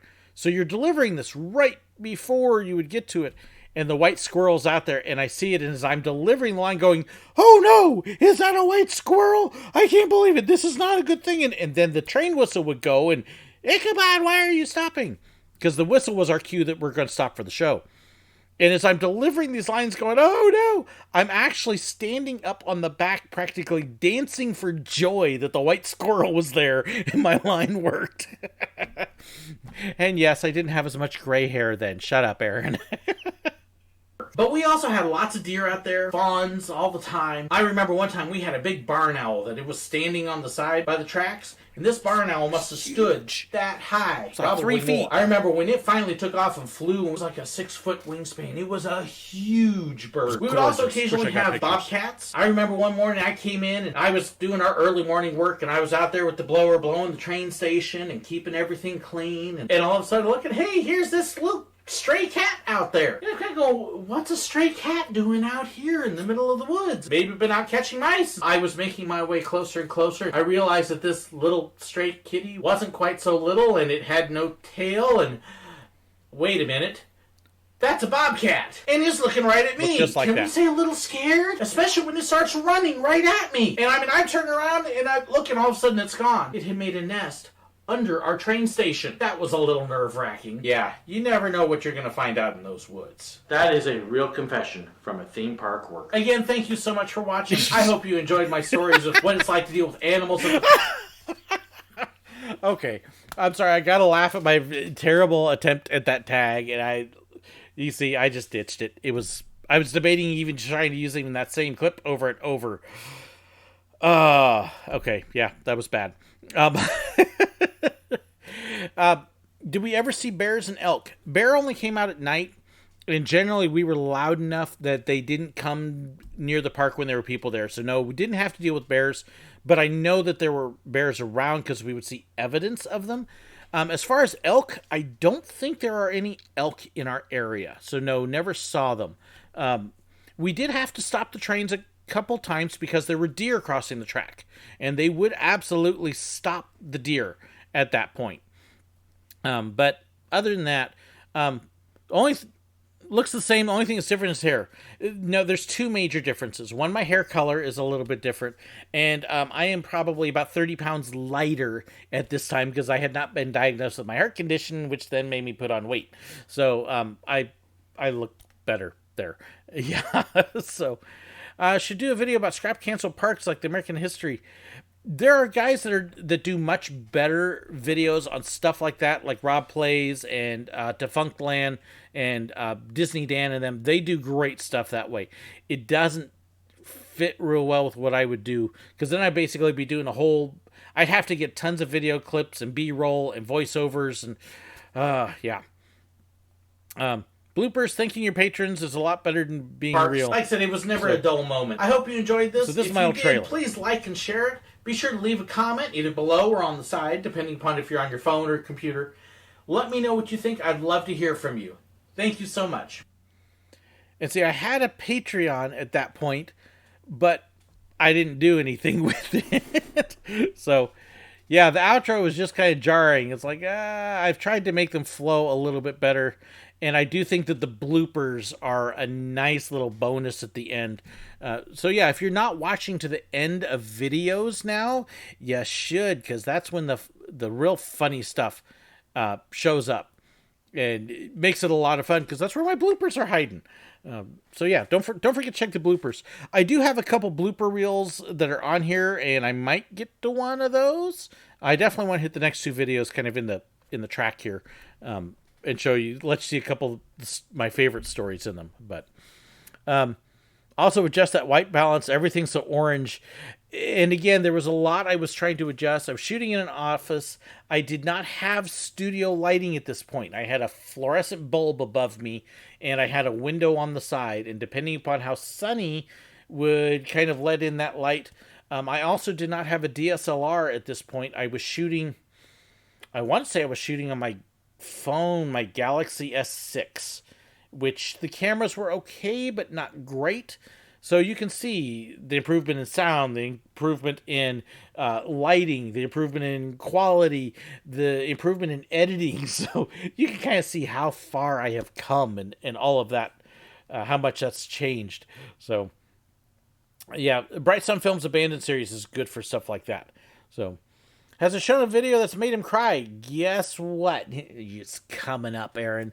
That's actually the next one in the chain. This actually has one of my absolute favorite stories. Saddest, but favorite at the same time. So, well, get ready for this one. Post edit, fun to see the evolution of quality. Yes, and it's fun when I see people that say, I've had some people that have complained, well, what have your patrons done? You're just using the money.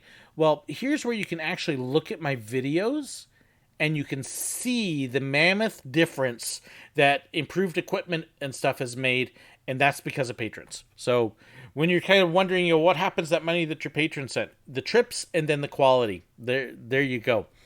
Am I planning a trip to Walt Disney World for the 50th? I have no trips like that in the plans at this point. My budget is not going to allow it, so I wish. If I can do anything, it's going to be Japan. The editing got better. Thanks, Craig. I like to think the editing got a little bit better. So this is Sick Kids and Special Moments. And this is another one that I'm seriously thinking about updating. By the way, everybody knows, totally out of focus. This is one of the reasons that we ended up ditching it. I really like the new intro I've got right now that my son made. So I used to tell people when I worked at Disney that if I didn't have at least one good cry behind the camera a week, then it had been kind of an off week. The most special ones, of course, were the ones that came with the Make-A-Wish Foundation and a couple other organizations like that. Now, if you're not familiar with these organizations, they take sick children with cancer, with a number of other illnesses and problems, and they allow these children to make a wish and then grant that. For a lot of them, their wish is to go to Disney World. We actually had some at Silver Dollar City when I worked there as well. And for us, our whole deal is, okay, here is a sick child and their family. They've been dealing with a whole lot of stress and medical issues and not feeling good and garbage. We want to make this day a memorable one where they don't even have to think about any. And so we'd see them. Okay, so a couple notes here.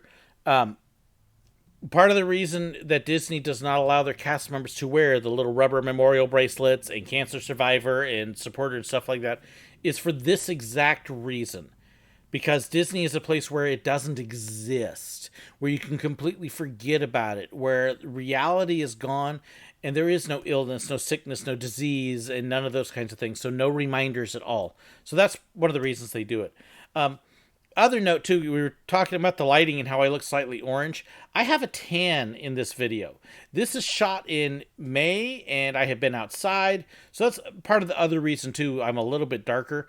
I tend to tan very dark if I'm out in the sun a lot, and I actually have pictures that make me look like I'm not white. Let's just say I can get very dark. So that's part of the other reason I look slightly orange. Okay. When we kind of target in and go, okay, I'm going to do something special for you. Well, so did the characters. They loved on these kids, and we'd have them come in, and depending upon how sick the child was, we would kind of close off everything else and let them have time. One of my favorite places for Make-A-Wish Kid was in Toontown at Disney World. We had a place called the County Bounty. Love Toontown. Where you could have a choice of 3 different rooms of which characters you'd want to see. One room would have usually Aurora, Cinderella, and Belle. Another one would have Donald, Pluto, and Goofy. And then another one would have Minnie, Daisy Duck, and a couple others. And there would be times when we'd have a Make-A-Wish child come in that we would just close the room and let that child spend time with all 3 characters in that room and not have to worry about any other distraction. It was so neat. You would see kids that wouldn't talk or respond to anybody, and they would open up. For whatever reason, Winnie the Pooh was one of the favorites for a lot of these kids. We would watch kids come in, and they would see a big giant mouse, and they would start screaming and crying. Except for Winnie the Pooh. I almost never saw a kid cry with Winnie the Pooh. Instead, they would go right into him like he's a big pillow. He got the most love. Again, we would see these kids come in fairly often. You would see these kids struggling and not feeling good, and then a character like Minnie Mouse would walk up to them, and they would just beam and their eyes would light up. Or for the girls, they would come up to one of the princesses, and the princess would bend down and hug them and say, I love you. Crazy Mike, I'll come back to that. Just light up. And for a little bit of time, they would completely forget their problems because Cinderella was right there with them. Or Minnie Mouse was right there with them. Or Goofy was doing a goofy dance and jumping around for them. Or Pluto is licking their face. See, these sick kids just completely forget all their problems. I will never forget. We had one time I'd come into Toontown. It was a slower day, which was very unusual. And a Make-A-Wish family came up. And we started getting word before they arrived at us that, hey, get ready, we're going to put Toontown on pause for a little bit for this family coming in because this girl is really sick. And they happened to choose our room, opened up the door, and this family came in, and this girl came in. She was probably somewhere 10, 11, maybe 12. And she's in a bed chair. They've got the IVs hooked up on her, and she's definitely not doing well. Suffering with cancer, I would guess, but I don't really remember. As they brought her in, they closed down the other two Toontown rooms. And so she didn't just get 3 characters. They brought in everybody. And so this girl got time with Minnie, with Donald, with Pluto, with Goofy, with Chip and Dale. And then all 3 princesses came in. Aurora, Belle, Cinderella. And they just spent time loving on this girl. A couple of the photographers were busy taking pictures, and I just got to kind of step back out of the way and watch. I don't think there was a dry eye in that room as they loved on this little girl who was obviously so very sick. We took care of her. They got the great pictures. They handed them their PhotoPass cards so they could look at the pictures later, and off they went out to wherever they were going next. After that, we reopened the rooms and continued right on with our day and back to meeting all the guests. I remember coming back from break a few hours later. As I came back, I was walking out of our break room, and I made a right turn where our base was, where we picked up our equipment and checked in to see where we were going to be going next. And I looked over, and my equipment manager was crying. It made me pause, wait a minute. What's wrong? Why are you crying? And she looked at me and says, you remember that little girl that came in? Yeah, the one that was sick? She's gone. In just that matter of time, since she had met those characters, she passed away. And it hurt. There were a lot of us crying that day, a lot of cast members upset. But at the same time, we knew that we had made one of this little girl's last memory, one of all these characters loving on her. We were able to help put a smile on her face and some joy in her life before she went on. It could be a lot of fun, but it could also be very hard moments sometimes. But we treasure those because we know we were making a difference. Thank you again so much for listening to this video. I hope that you enjoyed. That day, as I'm starting to drag the picture around, we had cast members all over the place backstage crying on that day. In the break room, in the character break room, we had a couple that were wail crying that they actually made go outside so they couldn't be heard through the walls by the guests. That was a rough day. Precious and wonderful because you knew that her last moments were incredibly touched by these characters and she was smiling and that was great. But to have it be a last moment was just like, oh my gosh. So, that story, like I said, that's a mix of the happiest and saddest. It was a moment I'm grateful I experienced and was there for, but at the same time, it stinks when you have it. So, that's probably one of my biggest memories here. Let's see here. Yeah, Joseph, I wish you'd gotten to see Toontown. I love Toontown. It was easily my favorite place in the park as far as characters go. With 3 characters, it was just a slower pace than they do now. So it wasn't what we called the hug and shove. You actually got to spend some time and learn. You got to interact. You got to play. You got to do things with the characters. So I'm actually sitting here looking up something for... who was it? Crazy Mike here. I do have an answer for you, and I want to show you the answer from the source if I can find it here. And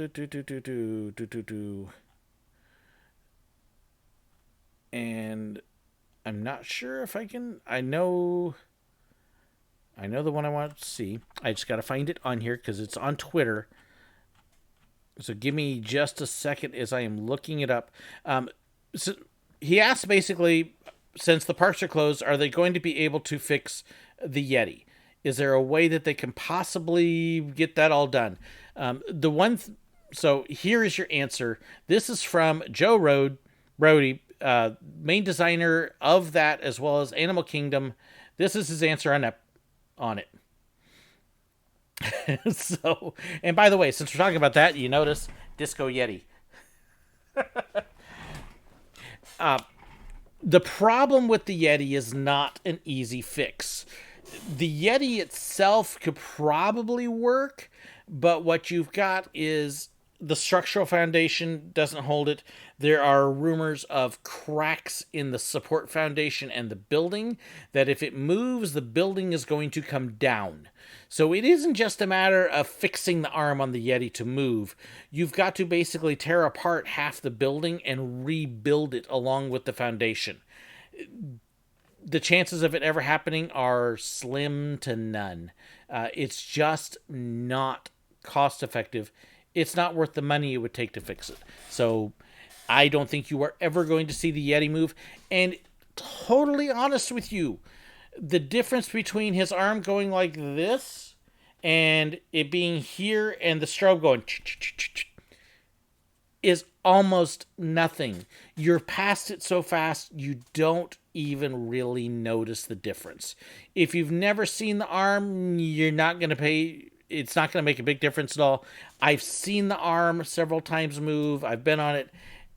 It's fine the way it is. There's not really a good reason. So, okay. Whew, we got all sorts of stuff coming up now. Let's see. Volunteer Give Kids the World. Yes, they did close Give Kids the World because of everything for their safety as well. They are working on rebooking those packages at a time that it will be safe for them. So, let's see. Davy Crockett. Oh, yes. Remember the Davy Crockett song. Several of the Disney parks do have a walkthrough from Joanna to remind you. Yes, you can actually walk through Disneyland on Google Maps, which is really cool. I've heard about some of the virtual rides. I can't remember any of the websites offhand, but thank you for that mention, Devin. A guy with a microphone gave a 7-year-old boy a gun to shoot in the air, which made Davy Crockett... Oh, yes. Way back... Now, it was a blank. It was a starter. I don't even know if it was a starter pistol, but had a little bit of volume. But yeah, they would tell the kids to shoot a gun up in the air, and the bang was what would make Davy Crockett come out. Yep, that happened a few times. They used to have a lot more stuff like that. Now you can't even buy a gun in the parks. My son still has his double-barrel musket he bought at Magic Kingdom. They don't sell them anymore. So... did Make-A-Wish families get a free Memory Maker package? At the time Memory Maker didn't exist, we had CDs, and generally, yes, they should have gotten one. I did have a couple come in that had said they hadn't been given them, and then you start wondering, did they buy the Make-A-Wish button? Because unfortunately, there were some real creeps and jerks that would buy Make-A-Wish buttons from Make-A-Wish kids and then wear them into the parks trying to get all the extra perks and stuff. We caught a couple, but they were supposed to. I had one family that had lost their certificate, and so I burned them a CD free with the pictures. But the pictures, you could see them online, but if you had ordered them, you couldn't download them at the time I was there till the very end. And so if you wanted all the pictures, you had to order a CD or DVD, and we would actually burn those ourselves and then mail them. We would burn them either in the stores in the parks, or we actually had an online firm at Studios, which is where our main office was, and we would burn the DVDs there off computers and package them up and mail them out. So no Memory Maker downloads at that point. Let's see here. And just, let's see. Can you cue up Jeopardy music? Do, do, do, do, do, do. Yeah. Let's see. Ryan Idius is saying they basically stopped all construction. I have heard and seen various different takes on that. I've seen some people that have said they stopped construction, but I have not seen anything official that says that. I have seen the cranes still on the castle, still very obviously being used. So at the very least, they've still been doing the work on the castle. That has not stopped. I've actually seen other, again, unofficial reports that they've actually stepped up the construction. Since they don't have the guests there, they were able to actually increase the amount of construction they were doing. So I don't know that they've stopped it or not, and I haven't been able to hear from anybody who would know. So who knows? It's just a good reminder. Be very careful on your sources, because there's a lot of people that talk like they know what they're talking about who don't. So if somebody can give me something official, I would love it. But the aerials I saw from BioReconstruct with the castle, the cherry pickers and cranes were all over that castle in the middle of the day, which they normally wouldn't be, trying to get the castle done because there's no guests to get in the way, so they could surround the castle and do it. And there were construction workers over at Tron at that time. So they've demolished the old Hollywood Studios entrance over the last 2 days. So there's a good example then. I have not seen pictures of that, but you're not the first person I've heard that from. And yeah, it's a way for them, okay, these big projects that are going to get in the way of guests, hey, wait, we've got at least 2 weeks, and realistically, we're probably looking a month or more. Let's get this stuff done.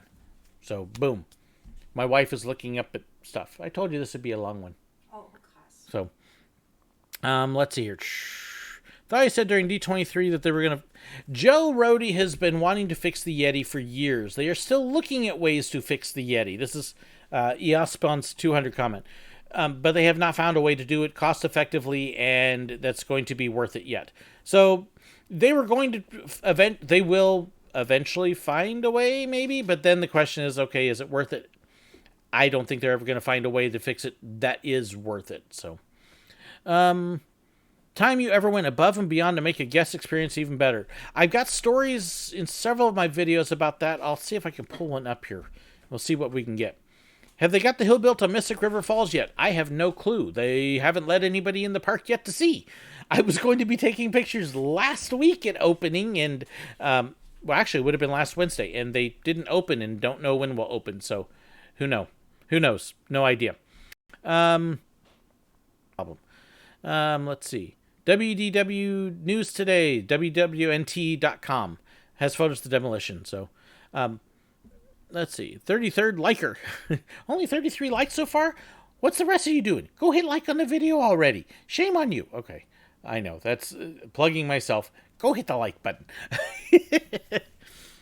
Let's see here. Bring in MacGyver to fix the Yeti. I think it's going to take a little bit more than chewing gum and a rubber band and a paperclip. So, let's see. YouTube is not receiving enough video to maintain smooth streaming. As such, viewers will experience buffering. Just got that weird pop-up. Okay, what's going on there? All right, so apparently we're getting a slowdown, so I'm going to wait to start my next stream here until I can tell that we're getting through okay. When will Silver Dollar City be back open? Nobody knows. Okay, so I've seen several people ask. This is true of every theme park out there. We don't know when they will open. They will open when it is safe to open, when people take the warnings seriously, when they stop mixing and mingling, when the parks can actually do it and not have to worry about people passing on coronavirus. That's okay. Thank you so much, guys. Once people get that and they can get it under control, then they will reopen. Until that point, they won't. The Cedar Fair parks have already said it's going to be at least mid-May. I would expect that to be true of probably everybody. I'm not going to throw out, I'm not saying anything firm, but it would be wonderful if we can do it by Memorial Day, but it's going to depend a lot upon people stopping socializing. The restaurants and the beaches and the parties and all that kind of stuff. Stop it! And until that happens, then it's going to be a while. But at this point, nobody really knows. Part of it, too, is when they get treatments. There are rumors and rumblings of treatments in the works. A malaria drug has apparently shown some effectiveness. In fact, they're actually giving credit to that drug to saving the guy that from my son's building that we thought was going to die. They got that drug to him, and they're giving that drug credit for possibly saving his life. Still not positive he's going to make it, but we're waiting to see. So there is potential there that it could work. So we'll see. Yeah, I would say if you've got anything from May on, don't cancel at this point and wait and see. I saw one big conference in November that canceled, and I was like, why? You have no clue about November yet. Yeah, no brainer, September. Keep it for now. So that way you can do it. Were there times when I was angry with a guest? Oh, yeah. But you can't show it in the parks. So who's the character on the shirt? We were just talking about the Yeti. Disco Yeti. There you go. All right. So yes, they are in the process of testing that malaria drug, and we're fingers crossed. We're praying. There's a couple other things that may be in the works as well. Any full real treatment is still weeks to months away. So don't count on that happening like next week, it being available. It doesn't work that way. But we'll see. Okay, so let's see here. We had the sick kids and special moments. And then somebody earlier had asked about my Chippendale story. This is one of my favorites. This one is absolutely hilarious. This is an example of not just a clueless guest, but a clueless cast member. D23 is normally August, I believe. And if Disney can't do it in person, they'll do it online. D23 will happen. So don't worry, Devin. All right, so let me get Chippendale did what? And yeah, I enjoy this one. What to expect. Ooh, what was that? That was weird. Working with the characters. You never knew what to expect. Oh, I tried a lead. Boy, that was a terrible lead. Never knew what to expect.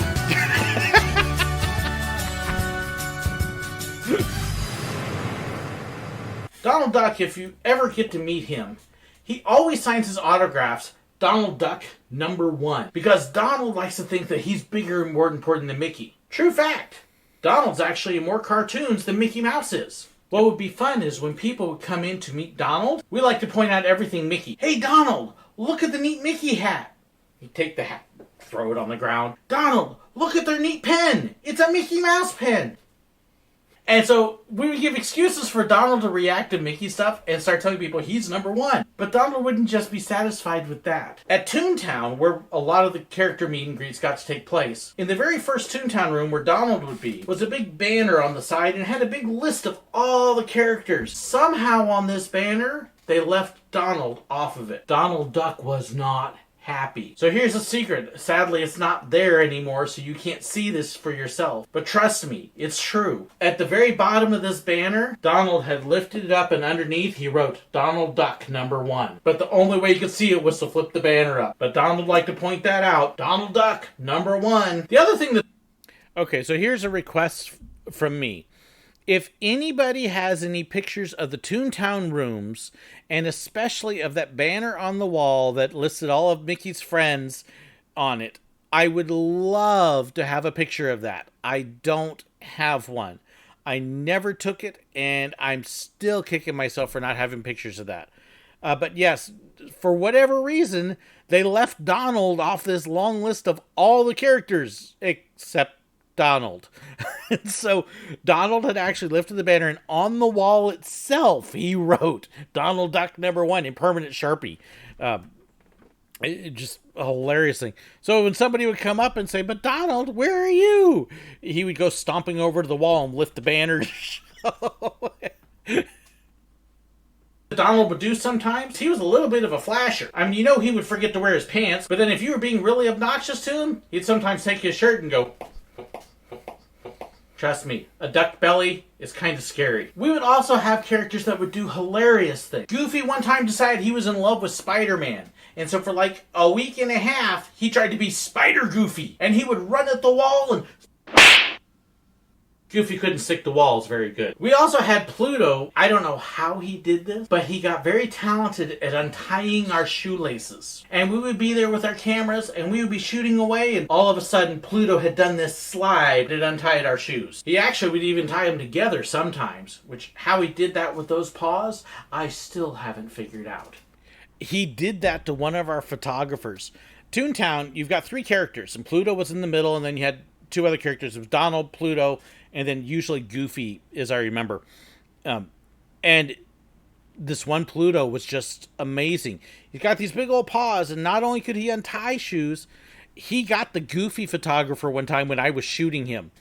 And the photographer was busy focusing on the kids they were taking the picture of, and here comes Pluto, slides around, manages to untie his shoelaces, and somehow quickly ties them together. And when the photographer realized, he stood up and fell over. So it was pretty funny. You got a spammer pretending to be Grandpa George on Facebook? Okay, that's pretty hilarious. Chip and Dale were always causing trouble. I mean, just as bad as in the cartoon. They would do all sorts of things, and then you... Okay, quick question, quick quiz. Which is Chip? Which is Dale? Okay, I'm at the 217 mark. I will come back and I will answer at the end of the video because I know some people can't tell them apart. Okay, so who's Chip? Who's Dale? 217. You look up and, hey, which of you did that? And you see both of them pointing at each other.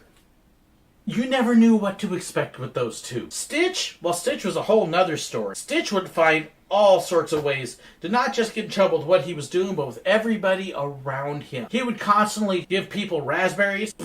He would pick his nose and flick it at you. One of the things that would drive me nuts about Stitch, autograph pens. See, Stitch didn't just like any regular old pen. He really wanted permanent markers. And a lot of people don't carry permanent markers. So the photographers would, and Stitch liked to steal our pens. Oftentimes when Stitch would give us the pen back, it was tip of the pen first. It wasn't unusual for me to come home with my hand all colored in multiple colors if I had been working with Stitch. And my kids would look at my hand and go, Dad, why is your hand red, green, and black? Stitch got it. Oh. But one of the funniest things I ever saw was we had one time, we were at the Grand Expo. In our break room in the back of Grand Expo, we would share it with the chipmunks. And like I said, they caused trouble all the time. One of our girls had been having a break and she'd been sitting back there eating with them. She comes back to work and she's about 8 months pregnant. The Grand Expo is where we sold the pictures, so we'd have our counters, and the chipmunks, when they were on their way out to meet people, came walking out past our counters and then would go outside. As they're walking past, one of them saw the girl who was pregnant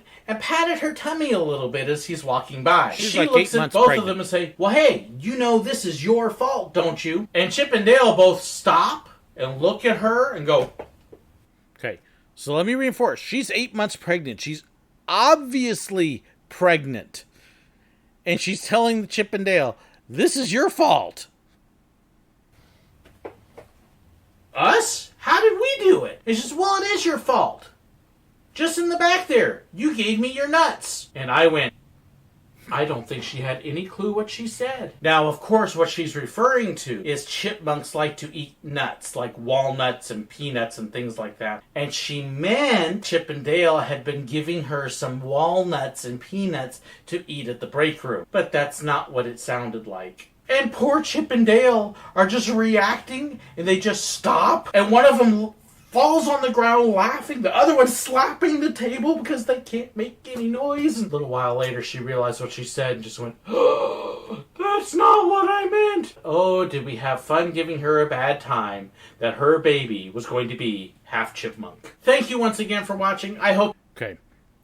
So, part of the reason that Chip and Dale couldn't make noise, you're not allowed as a character to make noise.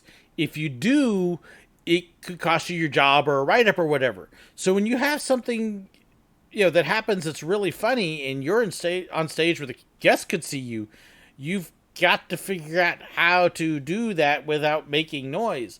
So thus holding the sides, slapping the counter, what can I do to let this out without actually... Oh my gosh. She had no clue what she said. Not a clue. And I was just sitting there going, I can't believe you just said that.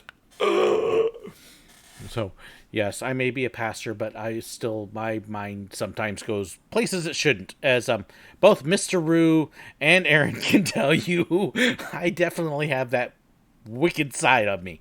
Okay, so, Chip and Dale. Here's the easy way to tell. People have mentioned it. The nose. Okay? Dale has the big red one. Chip has the chocolate chip nose. There's also their teeth.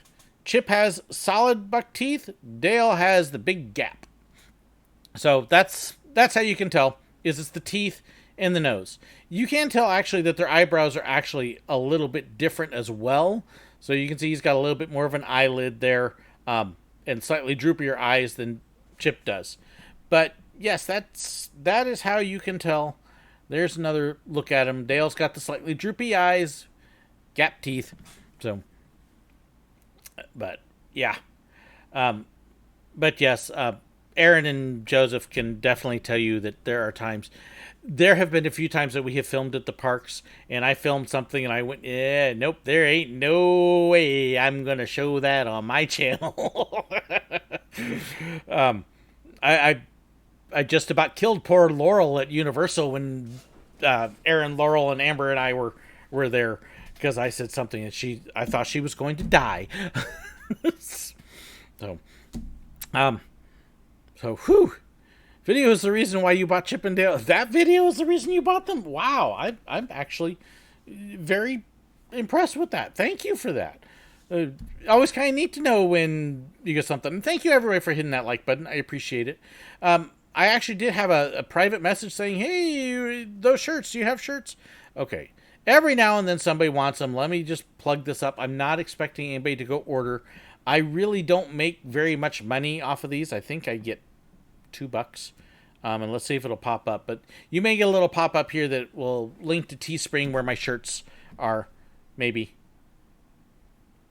If it does. So, when I was a cashier in a supermarket, this woman gets on my line and asks, did you handle my... Oh, yes. Yeah, people have no idea what they say sometimes, which is really, it's funny. It's really funny. So, try and see if it'll go. Oh, okay. Chip's nose, yeah, looks like a chocolate chip. Makes it nice and easy. Trying to find a video of Toontown Fair. Somebody out there does actually have a walkthrough video of Toontown. Hey, there's the shirt thing. So you can actually find walkthroughs of Toontown. There's a couple different... It had different incarnations. It had Birthday Town, and then it became a Fun Fair, and then it became Toontown. So they all looked very similar, but there were some minor changes as well. So, if they're in the Rescue Rangers outfit, you'll usually see that. You may see that in Animal Kingdom if they're not doing the dinosaurs. Chip with Indy coat and hat, and Dale with the red Hawaiian shirt. Yes, I like those outfits the best, but I've barely seen them in it. So, let's see here. What to show next? Oh, I know which one to show you. This is another one that people look at me and go, you're not serious about this. People didn't do that. Yep. So, I'm going to jump back over to Silver Dollar City and 8 bad things to give a train robber. And yes, people, every single one of these things were ones that people actually legitimately gave us. Let's see. Search for Mickey's Toontown Fair full walkthrough after the stream. Yep, that should pull it up for you. So 8 bad things to give a train robber. Now we're jumping up to episode 11. So you should hopefully see some slight improvements in quality as I'm starting to actually learn how to edit videos a little bit better and get a better feel for what I'm doing. Robbing trains at Silver Dollar City is fun. But you know, not everything those robbers get is a good thing. Here's 8 of the worst things I ever got as a train robber. Okay, yeah. Oh, my video quality.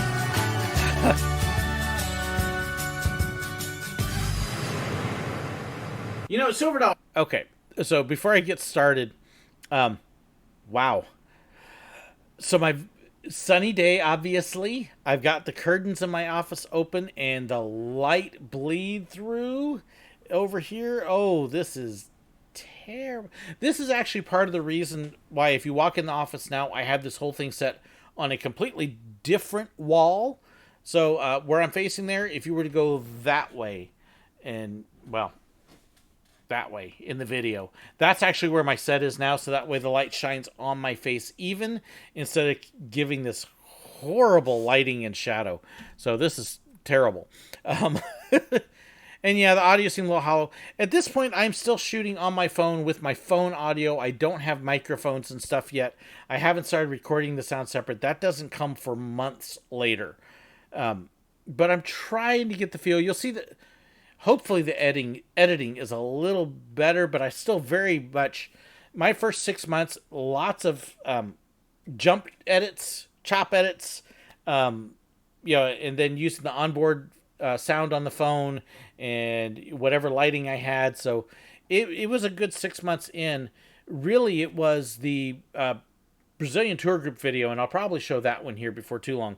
That is actually what brought in enough money from that one video that I was actually able to go out and buy some equipment and stuff. So City, they have this train robbery. And the robbers come out and they do a whole bunch of silly stuff. And it's one bad joke after another. One funny moment after another. The whole idea is to have a lot of fun with this train robbery. And then in the middle of it, the robbers come down alongside the train and they ask everybody for gold and silver and gold and silver. And they will joke around and play with the guests. And it's usually a lot of fun. Guests will get into it and they'll give the robbers coins. They'll give the robbers treats and snacks. They'll do all sorts of stuff and joke around with them. But can I tell you, there are people out there who don't have the right idea about this. They get confused about just what it is they should be giving a train robber. And then you have those people that go too far and they give robbers things they shouldn't give. Here's 8 of the worst things I've ever been given as a train robber. Don't do these. Number 8, the good old drink poured over your head. Some people seem to think that it's a lot of fun and hilariously funny to take their drinks that they've gotten at the park and just dump it right on the robber as he comes by. Why?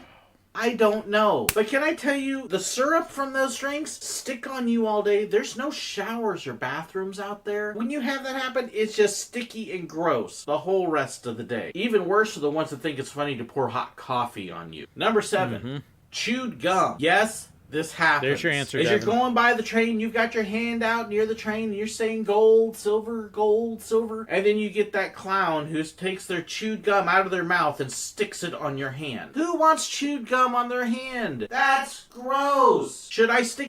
My honest response, I really wanted to reach up and slap them in the face with their chewed gum, but of course I wouldn't actually do that, but... it on your forehead? Number 6. Yeah. This one usually comes from kids. Every now and then you get somebody, as the robber comes by and they've got some money to give the robber, instead of just giving it to them and putting it in their hand, they throw it at them. It's been more than a couple times that me or my friends have had cuts on our head because of people throwing their coins at us. I can remember I had one good gash up here on my forehead. I had another friend that got a big cut on his cheek because of people throwing pennies and nickels. It's not cool to injure the robbers. Number 5. And it wasn't always kids. We actually, one time I remember that we did have security come down to the train station was because we had an adult throw a quarter at one of our robbers and hit him in the head and cut him open. And he called on the radio as soon as the robbery was done and had our engineer crawl back to the station. So our 5-minute trip back, he made it like 9-10 minutes long to make sure security had time to get there. And that's the one time I saw a guest get hauled off and thrown out of the park. And actually, I wouldn't be surprised if they took contact information because he could have been pressed for assault. Yeah, that was the one that just, a twisted arm. I had one guy one time that he just had to show how macho and strong he was. And as I'm coming by with my hand out, he suddenly reaches out, grabs my arm, and starts twisting it and won't let go. And I'm like, sir, do you mind? I have a job to do. Twist. Sir, I'm happy you think you're strong, but you need to let go. Twist. Sure. It was so bad, too. I almost started to reach for my gun to whack him in the arm because he wouldn't stop. Really? This is funny? Number 4. The ever-mature, oh good, you spit on me. I'm so proud of you. Here, let me give you your loogie back. Why do people think this is funny? It's gross. Number 3. Sometimes the little kids think that the robbery is real, so they get a little confused. And the little kid thinking he's going to help take care of the big, bad, scary robber throws a punch. Most of the kids we see coming in, when we realize the kid's rearing up, we'll duck out of the way. But every now and then you still get one that just thinks it's a lot of fun. Every now and then you get teenagers that think it's pretty cool. The worst part is when a little kid takes a swing at you, 7, 8 years old, and the parents are sitting there going, look at Johnny, he swung at the robber. Great lesson to teach your kids that it's okay to hit other people because you don't like them. No! Number 2. Had more than a couple teenagers take swings. And yes, just hello. And the thing with the parents doing it, we understood when something was funny, but what they're teaching the kids when they're laughing at them by throwing a punch at the robber is that it's okay to hit people, and especially people you don't like or respect or whatever. And yeah, and then wait till their kid rears up and hits them. I don't know where he got it from. Yeah. No, don't pour ice water over them either. Don't pour anything over them, Pat. So, no. 2. Even worse than the punch from the kid is the punch from the adult. Yes, those people who are old enough to know better think that they're going to be cool and take a swing at a robber. No, not a playful swing. I mean, we've had people throw full-on punches at us. Now, we're usually smart enough to step away. We keep a distance for a reason. But yes, people will lean out of the train and throw punches at you. Why? Don't try to hurt the robbers. It's not cool. Honorable mention. Kids. Yes, we have people try to hand us their children. Even more so, they try to give us their babies. Why are you giving me your child? I don't want them. I know it's funny, but we've generally had people pick their kids up, hold them out over the train, and almost drop them in our hands. Do you value your child so little that you would give it to somebody you don't know in the middle of the woods in a position where you can't get it back? Because here's an unknown secret. Once a person leaves that train, they're not allowed back on. That includes babies. Don't give a robber your kid. The number one worst thing I ever was given as a train robber. The air hoses off of an oxygen tank. Now, this isn't quite what you think it is. As I was coming along this train one time, there's one lady sitting there, an older lady with her oxygen tank, and she's got the oxygen tank on a cart, and the long 70s. hose is attaching so she can breathe her oxygen. As I come up by the train, and I'm having a good time with the guests, joking around with them as we do, she suddenly takes the hoses from that oxygen tank. With everything in her, she swings those hoses on my head. Wham! Right here! As hard as she can. Can I tell you? It hurt! Those oxygen hoses felt like they were made of metal. I mean, it was hard enough. I probably could have filed assault charges on her. Why? It's a joke, lady! As it was, I actually had to take a show or two off because she hit me so hard I had a bad headache, and we were debating whether I was going to have to go in and get checked at first aid for possible concussion. Thankfully, it wasn't that bad, and I shook it off and got some medicine. The moral of all this, if you ever go to Silver Dollar City or another place that has a train robbery, because there's a few others out there, be nice to the robbers. Yes, we want to laugh and joke with you. Yes, we want to play. Play along. Don't do something to them that you don't want done to you. And certainly don't do things that cause bodily harm and injury. Duh! Notice no trailer on that one. A couple things I'm seeing with the comments here. That the oxygen hose one, honestly, I was worried I was going to have to go to first aid because that woman hit me so hard. And like this little old lady thing with her oxygen tank, and then just the way she whipped it, the end just whipped so hard, and it caught me just right. I was grateful that we had some ibuprofen stuff in the break room, but I had to sit for like 45 minutes to an hour to kick the headache that I got, and we were checking to make sure I wasn't bleeding and everything else. It was bad. The squirt bottles and squirt guns, be careful. If it's a hot day or something, and hold it up first to the robber and kind of challenge them with it if you are thinking about it. The robber will kind of let you know if they would think it's funny or not. They may not want to be squirted. Now, if they sit there and look at you and say, go ahead, kid, I dare you. Hey, free range, shoot away. But if they're going, don't do it. But that's one that maybe. Wish they tried to give you papers with the phone numbers. At least it would have been a funny little joke. It didn't happen to me, which I was fine with. But with a couple of our younger guys, with Devin, I know, they did have girls pass their phone numbers to them. Meet me when you're off work. And they were kind of going, I don't want to meet some girl I don't know anything about. But yes, it did occasionally happen. So, yeah, file for assault. The thing with the lady is you start thinking, okay, was she senile? Was she not realizing what she was doing? Did she not have a clue? And then you get into all the paperwork and the months for an old lady.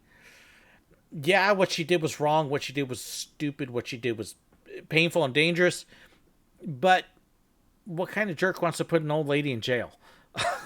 So, yeah. Hold them up with a banana. Yeah, that was fun. A couple people mentioned the funnel cakes, and yes, we had stuff.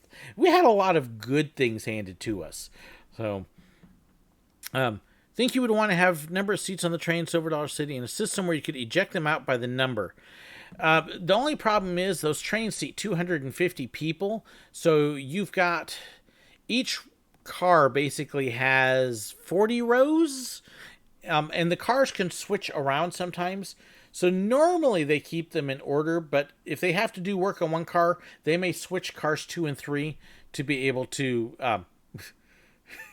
to be able to put them to get them fixed and rotate them. And flyby start answer, great number. 8675309. Okay, but yeah, what if you got an onion? I don't think I ever got given an onion. Never got given an annoying either. My wife is getting stir crazy and saying it's time to go take a walk. So, okay. That she's probably getting tired of listening to me. Uh-huh. See, my wife loves me. She loves me quiet while I listen to her. So, we have been going a little bit over 2 hours now. We still got 75 of you on here. Wow. I hope y'all are having fun. You liking this? Yeah, singing again. Ha ha. You just wait, Craig. Craig's coming down here in September. I'm actually building a whole soundtrack for you, Craig. You'll have that song stuck in your head the rest of the day. I can fix that. This is the song that never ends. It goes on and on, my friends. Some people started singing it not knowing what it was, and they'll continue singing it together forever just because. And my wife's stealing my mint chocolate. But I got a Ghirardelli chocolate, and she's taking it.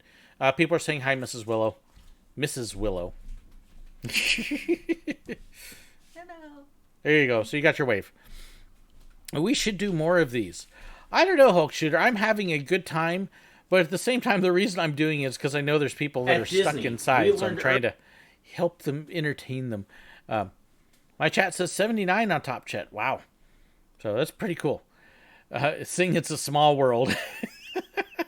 Hate you for that. I'm telling you, see, I'm going to laugh at my own jokes now because you people are going, ah. Oh, okay. Now, the song that we would sing in the Rapids at Great America, went with my church youth group, and we all got onto the Rapids ride, and we had this poor blind to see, opens prison doors, sets the captives free. I got a river of life flowing out of me. And then the chorus is supposed to be spring up, oh well, and we would add in splish splash. So we go spring up, oh well, and we grab the water and splish splash and splash everybody in the boat. It was church teenagers. So. Oh, thank you so much, Richard, for me to not sing It's a Small World. That's hilarious. Oh, boy. Okay, I promise I won't sing that one. Buffing, but okay. I'm checking my stream health here. It looks like I am okay. I look okay on my end, so... My streaming looks okay. Oh, now I'm getting, not receiving it. Okay, so I'll pause here for... just a second to let that... Hey, this would be a good time to sing Small World. Oh, no. Okay. We'll give it just a second to let the buffering catch up here. And I'll probably do just like 1 or 2 minutes. Let's see. Stream's current bit rate is lower than the recommended bit rate. Yeah, okay. Let me see if I can fix that real quick. I don't know if it'll let me do that or not.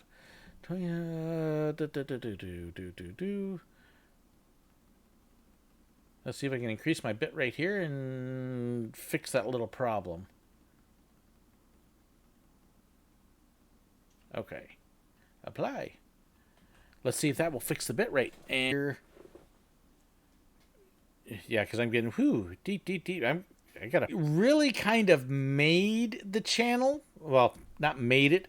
I have been doing videos for, oh goodness, no more scenes. And did this video on the groups that had cast members. I'm like, oh, this is great. I love this video. This one I'm so proud of. And then nobody watches it. And then the videos I do just like, oh, I got to get something done. I'll just toss something up there real quick. And those are the ones that do well. And you're going, why? So this was just a regular video.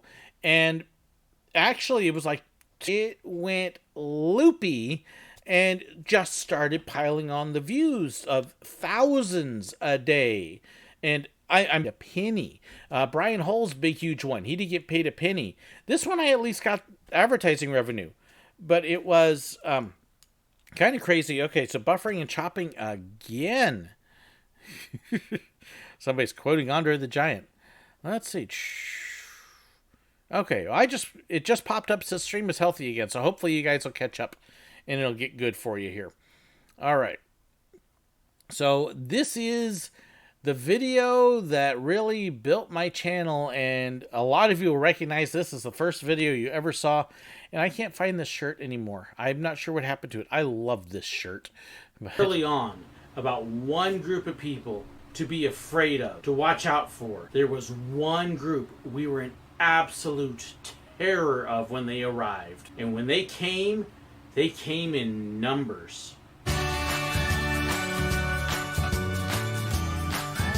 How am I spending my quarantine? On doing videos.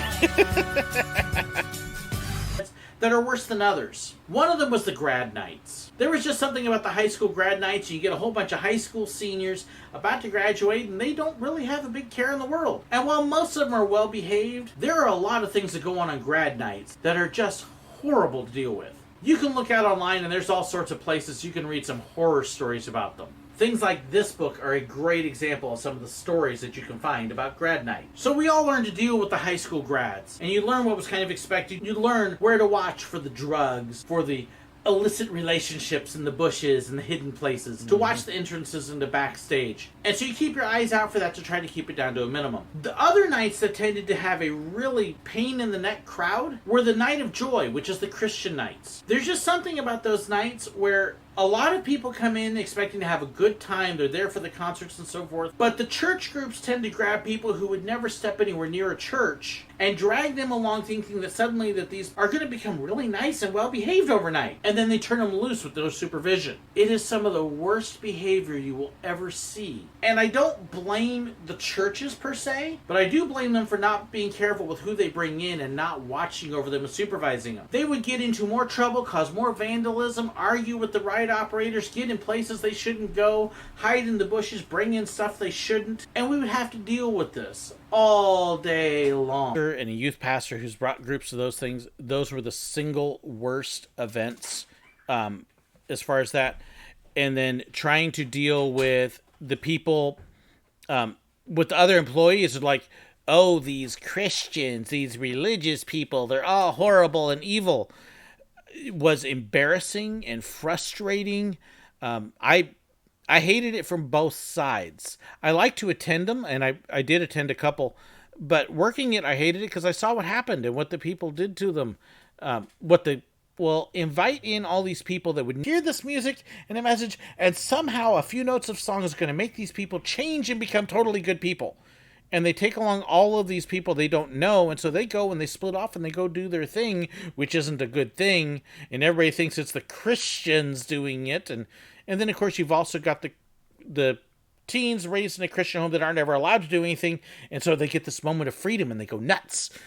And yes, it was very frustrating, very annoying. Ginger and my dog's over here barking at the window because my wife has left. Would you come here, goober? I'm trying to wait out the stuttering here on the stream. I'm hoping it'll get better. Okay, so let's jump back in. Come on. One group that was far above and away the worst. So who is this group that we were really worried about? The ones that we were afraid of? The ones that had the worst name in all the parks? That was the tour groups. In particular, the tour groups that came from a certain South American country that didn't speak Spanish. Brazil. They were the Argentina worst. Was close. Oh, we spoke word whispers about them. When I first started, I heard about these groups, and I was like, oh, they can't be as bad as everybody says.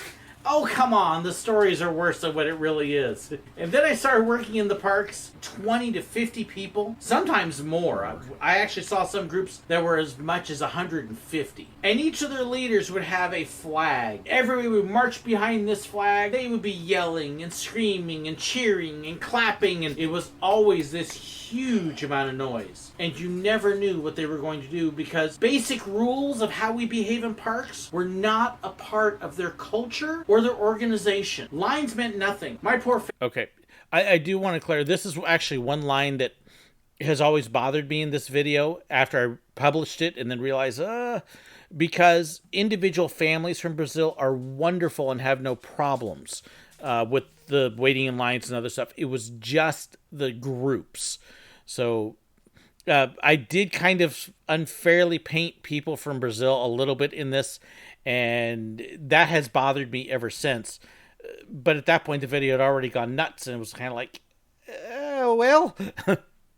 Family one time, they were in line for soaring, and as they're walking into the line, one of these groups came up at the same time. They ended up with my son at the very front of the line, and about 20 people, and then my daughter, and then spaced out after her was my wife, and they're spread out in the middle of this group, and the group won't let them get together. That was soaring. I don't mean just not letting them cut forward. I mean they won't let them go backwards either. These groups love to clap and cheer and shout and yell, and that's all fine. Have a good time in your group. But they would do it at times when it wasn't appropriate. A cast member would be given directions for the ride, and they're all yelling and screaming, so you can't hear anything that's being said. It would be the middle of a show, and they would all start screaming and yelling and doing their cheers, so you can't hear what's being said. It's just like, could you shut up? One of the worst instances with these groups I remember was hearing this call on the radio while I was over in Frontierland. Security over to Splash Mountain! Security over to Splash Mountain! What's going on at Splash Mountain? I wasn't with the character at the moment, so I actually had a little bit of freedom of movement, so I just... What's going on? So I was actually shooting over by the Splash Mountain drop. People were getting their pictures with Splash Mountain. Goofy would come out there sometimes, and so you take pictures with him, and then you shoot people in front of Splash Mountain. And so you can hear this as these people are going past, and I probably heard it on the security guy's radio as he's going past, because I didn't have one. And yeah, it's like, what's going on? Well, I'm free. I'll just rove. And kind of drifted back a little bit, and then I hear what's going on. There is a group of them that have all gone over to Splash Mountain. Now, if you don't know, Splash Mountain is a water ride. You get wet on Splash Mountain. And they decided that they didn't really want to get their clothes wet. So, as they were getting ready to get in line, they decided it was a good time and place to change their clothes. Out in front of the ride. These are teenagers to college, which means you have 13, 14, 15, 16 years old stripping everything off and changing their clothes. Everything. Everybody can see them. Now, that may be fine down where they're from, but can I tell you, people don't go to Disney to see that. Ew! Now, I know that there's other countries, too, that have some of these same issues. There's other countries where the idea of waiting your turn in line is kind of a foreign concept, and, it's every man for themselves. Whoever gets there first gets to go. But usually when you go someplace, you kind of look around, see what everybody else is doing, and follow the rules. But not this group. Not this country. One of the worst things I ever had with these tour groups was the time... Okay, so a couple quick things. Did I ever have any good Brazilian? Yes, I actually had a lot of wonderful Brazilian families and couples. On their own, they were great. The families and the couples that would come through were wonderful people and loved them, made some great friends.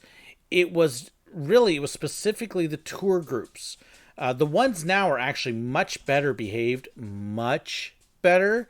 There's still some issues, but as a whole, my last few visits when I've run into them, I didn't have anywhere near the issues and the problems with them. Couple little things, but most of the kids, I actually had several of the kids that apologized when they cut me off, which was something that didn't happen with them back then. But the individuals on their own, when they were there as part of their family and stuff, they were wonderful. They were great. It was just those groups. So, that I was at Magic Kingdom. I was out in front of the parks, right by the turnstiles where you come in. As you walk through the turnstiles, you can look up and the train station is right there. There's a big planter in front that usually has Mickey's face on it. And sometimes we would bring some of the characters out to that very front area and let them meet guests. So I was out there one time and we're taking pictures of Mickey and Minnie. I'm with Mickey. Minnie's just right over to my side. We've got a rope set up behind me so people can line up and meet Mickey and Minnie right as they first come into Disney. What a great way to arrive. It's a wonderful time. It's early in the day.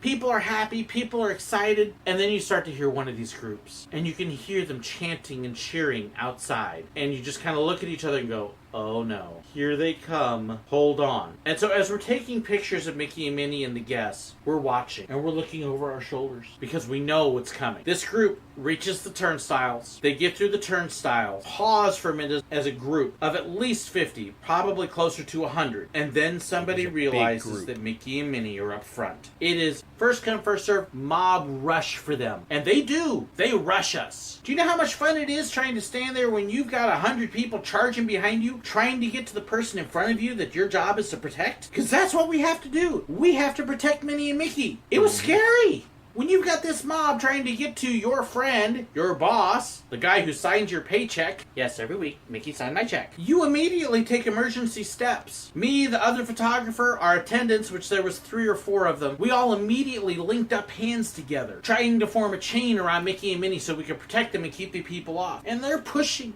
and they're shoving, and we're trying desperately to hold them back at the same time as we're trying to walk Minnie and Mickey off to the side and get them out of there. I seem to remember a couple other cast members from other places coming up and trying to help. And we as a whole, with this mass of people, had to walk off to a side and get through an exit, trying to push them out of the way so we can get Mickey and Minnie off safely. It was one of the few times I think I was actually afraid I was going to get injured at the park because they were crushing in so much. Thankfully, we made it out.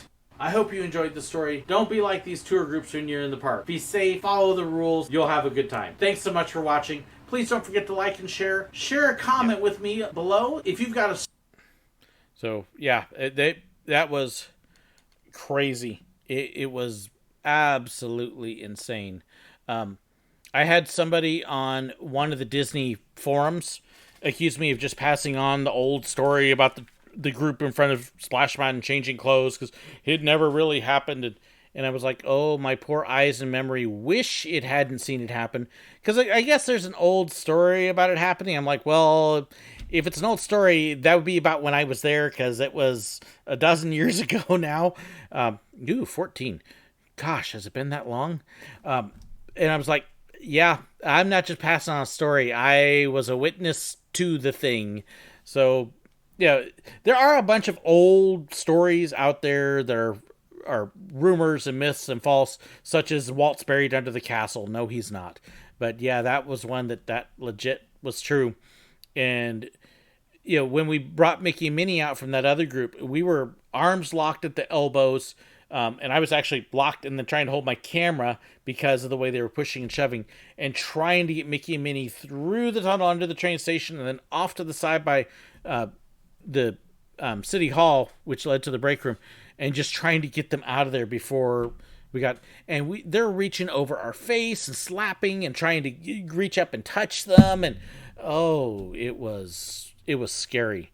It was scary. So, do I plan on going to SDC whenever it eventually gets opened? Of course, I already have my annual pass. So once it gets open, I will be out there that first week at least once, getting pictures and video and stuff and getting it posted online. So I don't know when that is, so I don't know what my plans and stuff will be. We will see when that comes. Taylor Smith, you missed the part where we did If I Could Have Worked Any Other Role. I actually even showed the video for that. The ones that I said in that video would have been if I could have been Dream Squad, which no longer exists, Jungle Cruise Skipper, or Character Attendant. That's the other one that was on there. So, when they rushed you, did you get combat pay? We should have. Stun guns. The problem with the stun gun issue was if you had zapped one of them, because everybody was rubbing up against each other and pushing and shoving, you would have zapped the whole crowd, which would have included us. So it wouldn't have been good. Nobody was cleared. Walt's buried under the floor of the firehouse. Yeah, you dropped down the pole right onto Walt's head. No. Okay. Do I think the tour group operators have a lot to do? Yes, absolutely. The way Disney has combated it, among other things, is they actually told the tour group operators that if your group doesn't behave, your group will be banned from the park and we will never ever sell you tickets again. And they started checking the groups and seeing who they were with and who they were from. They sent them guidelines. They said, you will send these guidelines out to your kids that you were bringing and you will obey it or you will be walked out. And they started walking groups out and kicking them out of the hotels. There were a couple groups that they basically said, you're out, bye. Well, where do we stay? That's not our problem anymore. And they started finally cracking down. There's still some misbehavior, but it is nowhere near what it used to be. So it was long overdue. So, Mr. Higginbottom, Walt wasn't buried. Yes, they did cremate Walt, and you can actually go visit where his remains are buried down in Southern California. The cemetery that they are at is open, so he is buried there. But yeah, they finally got in. Even now, one of the things that they do have in the parks is they actually have cast members that are specific for the tour groups. Let me see here.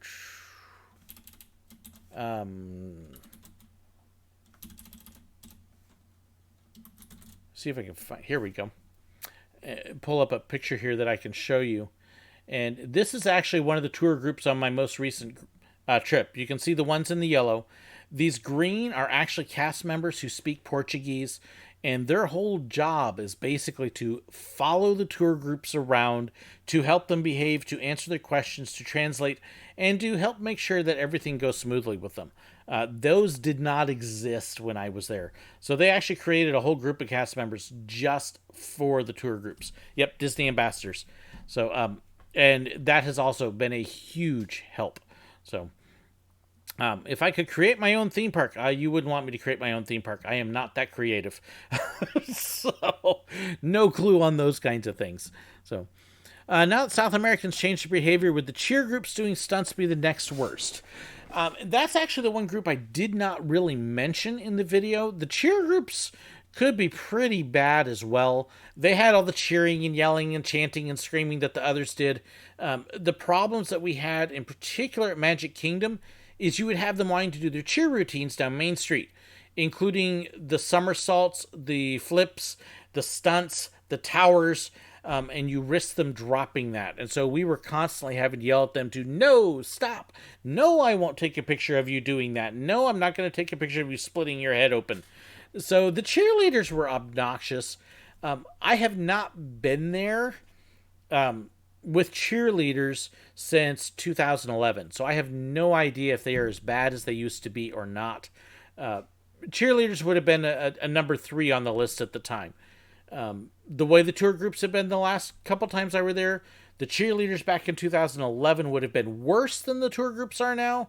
But again, I don't know where they are now on that. So, let's see. Cast members are always great when groups are around. I had one upgrade my room for free, so I wasn't near the groups. Nice. Yep, they try. The cast members understand because they've got to deal with them. John Rambo. I don't know. She doesn't look like a John Rambo to me. The funny thing is, if you look at this picture with the tour group, okay, so you got the tour group here. You have the 2 Disney ambassadors. And then if you look real close, right there in the middle, those 2 are PhotoPass cast members. But, no, well, yeah, they do have the cameras. You can see the camera right there. They got a whole different system than I used to have. So, let's see. No, this year for cheer groups, they did a huge change with them, telling them if they're acting up, no championships, I assume. Yeah, they've had that for a while, and it depends upon how strictly they're able to enforce it. So, but, whew, my mouth is getting dry. We're approaching 3 hours, guys. So what video y'all want to see next? I can put one on here, and then while I'm streaming that one, I'll go get myself some more tea because I'm getting thirsty. So let's see. I've got the Busch Gardens Prep and Wreck, 10 Things to Give a Train Robber, the good one, the Perks, More dumb Disney guests. Funny moments with Mickey and Minnie. Let's see. Let's do another dumb guest one because that's the one. Just popping in. Okay, I'll tell you what. Let me do the dumb Disney guests, and then I'll come back with a Silver Dollar City one. Okay. Let's see here. A food video. I don't have that many food videos. Really not. Those have been more recent. Okay, so this is dumb Disney guests, more funny stories about them, and I'm going to get myself a refill on my drink. So, Most guests at the parks are wonderful and fantastic, but there are a number of them that don't seem to have any clue while they're at the parks.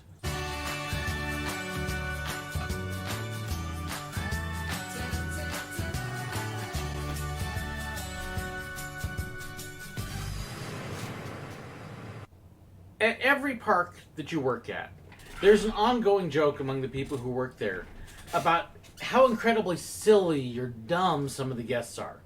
Most of the guests are great, but there are a number that when they walk through those gates, it's like the brain turns off.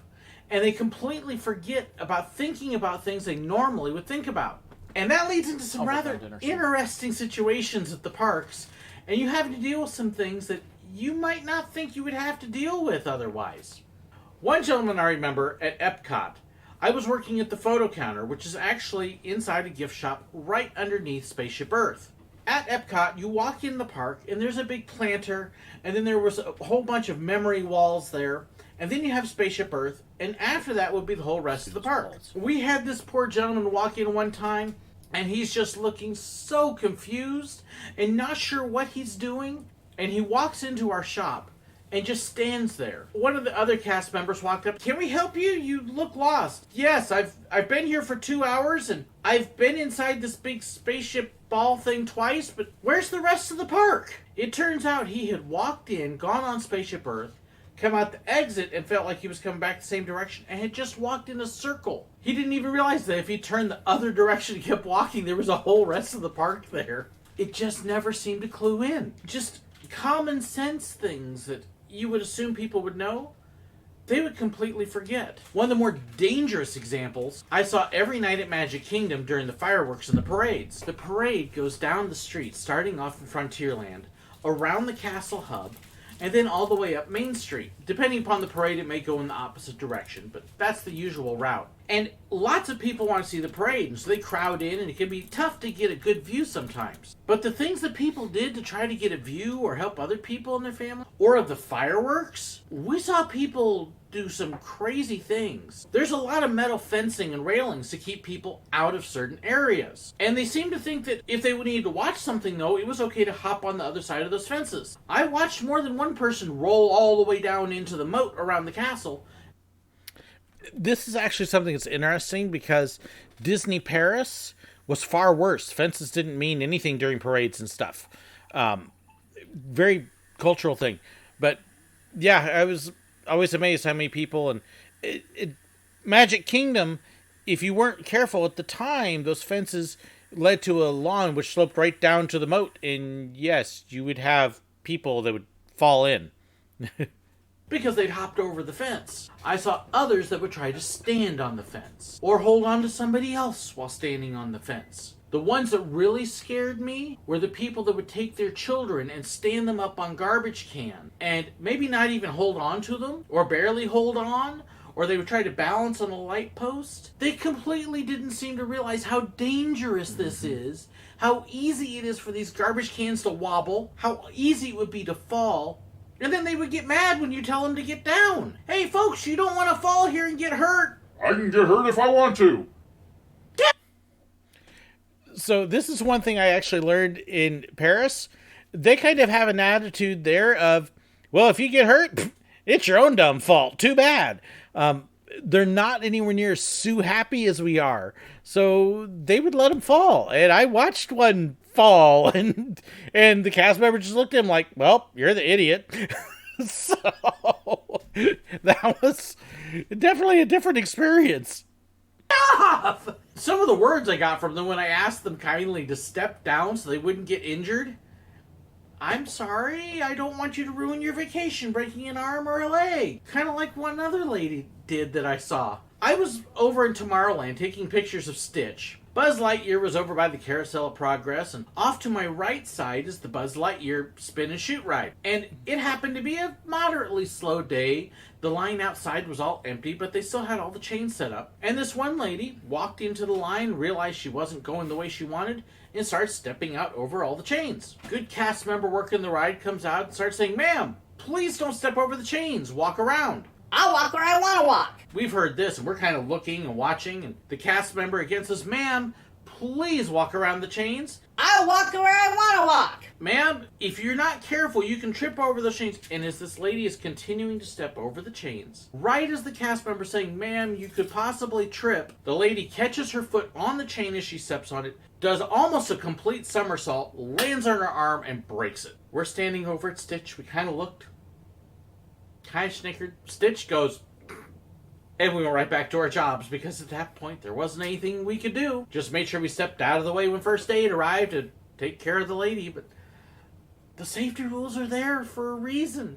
Cast members give instructions for a reason. And it's amazing how many times people don't listen to them. Another example of a guest that lost their mind and didn't think about what they did. At the back of Fantasyland, there used to be a big water play area themed to Ariel. If you wanted to, you could wait in the line by the back I actually of alluded to this and last Ariel week. would be there to meet you. And it could take a little while, usually not too bad. It wasn't unusual for kids to play in the water and splash around a little bit and then come back over and join mom and dad in line. And as we're working there one day and taking pictures of Ariel and having a lot of fun, and then we have this guest come up, "There's something in one of the gardens back there." "What do you mean there's something in one of the gardens?" "Well, you might want to go take a look." So we walk over and we take a look. And apparently somebody's little dumpling had to do a dumpling. And rather than go outside the garden to the bathrooms, which were right on the other side of the wall, they had dumpling do their dumpling in the garden. Ew! We had to shut down the whole entire area, clean it up,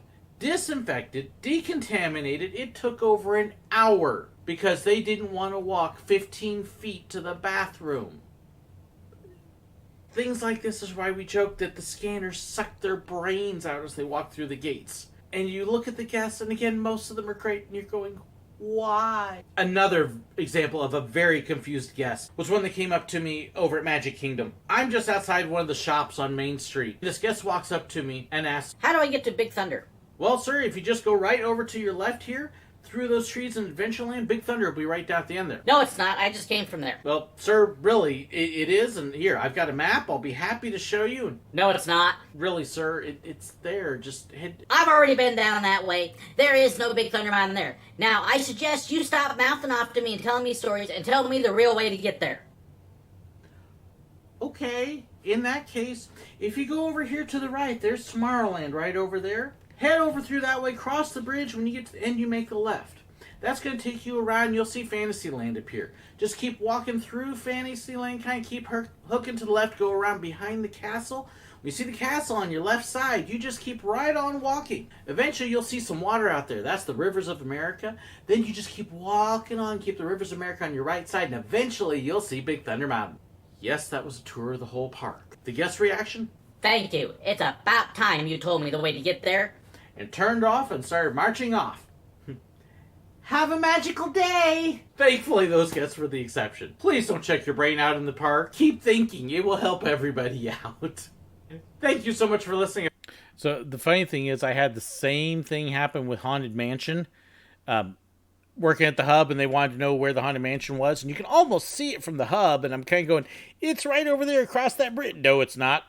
It's right there. If you look just past the hollow bridge. No, it's not. So I sent them on the same route all the way through Tomorrowland and then around through Fantasyland and everything. Then they're, about time you told me where it was. Okay. So, but you are very welcome, Megan. That's kind of the point of this, is trying to help people have some fun and take their mind off of things. Now, I do need to give you a heads up. My wife, when she gets home, is probably going to want me to call it short for the day. And get ready. My daughter's actually in here, was just in here going, I'm hungry. When are you making dinner? Because I'm the one that usually cooks.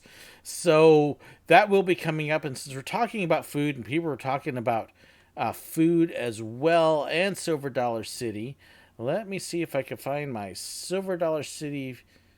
I don't know if you want the food one. Let's see here. Maybe they were used to Disneyland. It is funny because the parade routes are very different with the two parks. They both have Main Street, but Disneyland actually goes the opposite direction generally of Walt Disney World. And then when you get up to the end of Main Street to the castle, at Disneyland, it turns right through Fantasyland and goes out towards the back past Small World. Whereas at Walt Disney World, it turns left and goes through Frontierland and out past Big Thunder. So opposite direction, so it's very different that way. Your wife is not, my wife is not tall, calls it short. Okay. I'm trying to catch your flyby. Interesting thought. What did I miss? I feel like I just missed somebody's. Oh, maybe they're used to Disneyland. Okay, now I got it. I'm catching up. No joke about being old there, Aaron. Let's see here. Hey, there it is. I found it. So food at Silver Dollar City. And my phone's buzzing here because one of their groups is all over the place. Let's see. And this kind of has a little bit of the vlog feel to it because somebody was asking about a vlog as well. So we're going to kind of give you Silver Dollar City and food and a vlog. And we'll cover several of these things. So today we are out at Silver Dollar City, home of the American Craftsman, a lot of rides out here in the Ozarks in southern Missouri, and a park that is famous for its food. So that's what we're going to be checking out today. There we go. By the way, if you don't ever see it in the credits, this was created by one of my viewers, actually, for me. I love what they did with it. Silver Dollar City has one of the most incredible selections of food you're going to find, and they all make it from scratch right here in the park. And I'm going to let you take a look at some of the stuff that they're absolutely famous for. Some of the huge variety of different things you can try here. So if you like to eat, you're in the right place. So as you come in the park, this is one of the very first food stops you might want to check out. Eva and Delilah's Bakery. You're going to get a look at them actually making it here. How does that look for yummy? So yes, you can see they actually make everything fresh here and then sell it right at the counters down there. Now, as you come into the main courtyard, this is what I like to call Buffet Row. There's Reunion Hall, which isn't always open, but when it is, oftentimes during the summer, it's got a big pizza buffet. Then you've got Miss Molly's Mill, which during the day has a nice fried chicken buffet and all sorts of great food. But in the morning has a breakfast buffet, and so you can kind of see what everybody's waiting for there. And then just past that is the Mine. And that's also got a barbecue buffet during the day. So during the day, you'll have your choice between fried chicken at the mill or barbecue down at the Mine. And all the fixings that go along with it. A lot of great food. It's a little pricey compared to a lot of the other meals in the park, but it's actually not too bad when you actually look at theme park food. Show you the menu here, and you can see everything comes with it, and $16 for an all-you-can-eat buffet. It is a little more than that sides now. I think it's up to $18. This is one of the other eateries up here on the town square, the Wagon Works. This is actually my favorite place to get a burger because they do hand-formed burger patties along with shish kebabs. As you can see, he's cooking here. This is also the place with the best fries in the park. It's the one place that serves fries with the skin on them. They're just great. So, if you're looking for classic burger and fries, this is the place to come. That's the burgers on there. If you don't want to wait in the long line at the bakery for breakfast, come down to Sullivan's Mill. This is going to change actually this just year. A little bit down the hill from the square, right over near the covered bridge. They've got homemade cinnamon bread in there, along with all sorts of other stuff. So a lot of sweet yummies. In fact, there's somebody. Okay, so the cinnamon bread this year is actually going to be down at the waterfront now. So in that hour or so, they have the park center open, but not the rest of the park. You're no longer going to be able to get your cinnamon bread. I'm a little disappointed in that. It's going to be a much bigger place, but yeah, new kitchen. Enjoying the cinnamon bread right there. And there's a look at the cinnamon bread and the apple bread. Some of the best food you're going to find in the park anywhere. The other thing about Sullivan's Mill that you may not be able to tell from outside is it is actually a working mill. You can see the belts moving there, but they actually do make their own funnel cake mix here that you can buy. If you look around, there's jams and jellies and pancake mix and cornmeal and bread mix and all sorts of California, Great America, wonderful things here. So if you were into baking, Northern California parks, you definitely want to come down to Sullivan's Mill. The other place that there is to eat here is pretty new this year. There's Percy's Southwest Grill, and you can see it's closed up right now because it's early morning. But this is where you can kind of get a Chipotle style meal, where you can come in, you pick out your food, your meat, whether you want burritos, taco. You come up, pick out whether you want a burrito, taco, nachos, or whatever. I like pick out your that's why. meat and all the different This is fixings. also really good food. We And eat here a put bunch. it all together. Good selection of food. This is something that works well for people that are on a specialized diet with allergies and stuff. Get some good meals and a good price. So as you come down from the main square towards the train station, which is right down the hill there, past the Christmas shop, you're going to run into a little... Notice this crazy woman standing in line right there? Okay, just had to point out I did catch my wife when she was trying not to be on video. row of eateries here, starting off with Buckshots. And you can see they're working on breakfast there. Eggs and ham. Okay, so one of my favorite memories, where this is, where it used to be, they've actually changed it around, but this used to be right up the hill from the train station.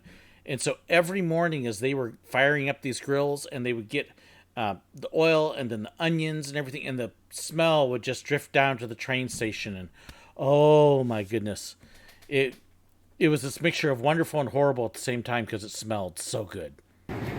This is what I would smell every morning down at the train station. If the smell would just kind of drift down to us. Oh, it would be good. Drive you crazy while you were working. But if you're wanting to know what's in each, there you go. So now, those of you who aren't in the area who wonder what succotash is, now you know.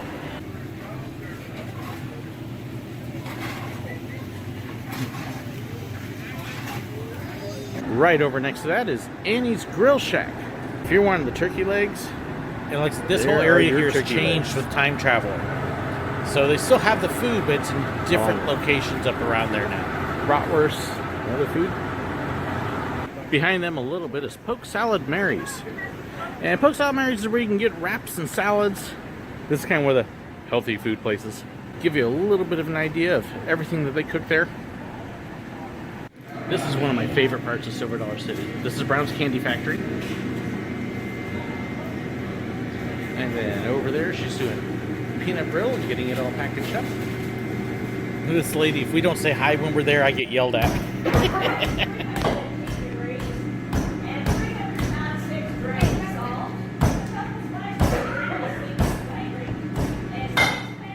And notice the free samples in the bottom.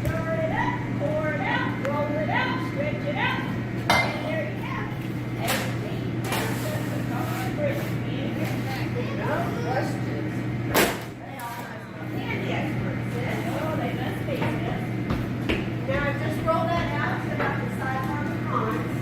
And now this is going to come over and start giving it some tugs here and there. It helps that heat to rise through the griddle, makes it easier for us to stretch. And speaking of stretching, she happens to be Silver Dollar City's finest griddle stretcher. Would you all like to know how good she is at stretching it? How good is she? Oh, they want to know how good you are. Well, I can take this 18 pounds of brittle and stretch it to 24 and a half pounds. Oh, she's pretty good. But we do have a so why do you like to stretch our griddle? And some of you might like my reasoning. If you do, follow along with me. And that is, the more we stretch the griddle, more packages we fill, the more money we're going to make. Yay! More money! Oh, they didn't like that. Oh, it smells wonderful in this shop. Thank you very much.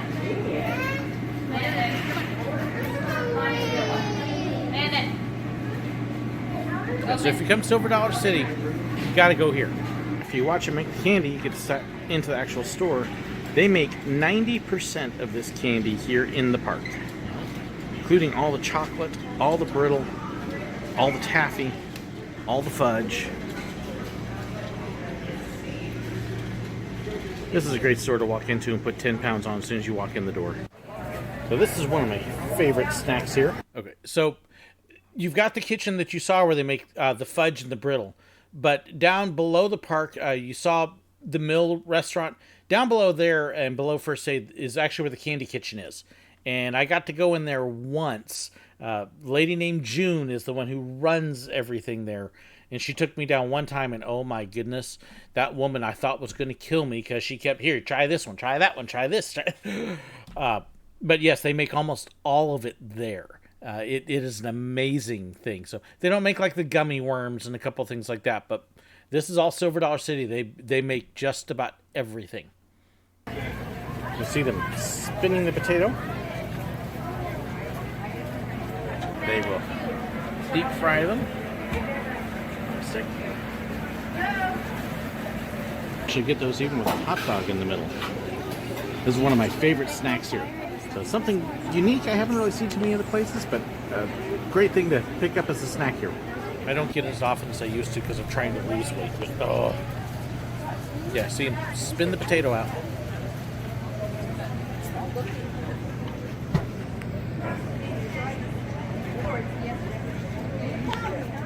And then watch me not aim the camera right. There you go. This is one of the favorites out here. It's the kettle corn. But they don't just sell lots of it. They actually make it right on the spot. So you can watch them as they cook it, scoop it up, and serve it.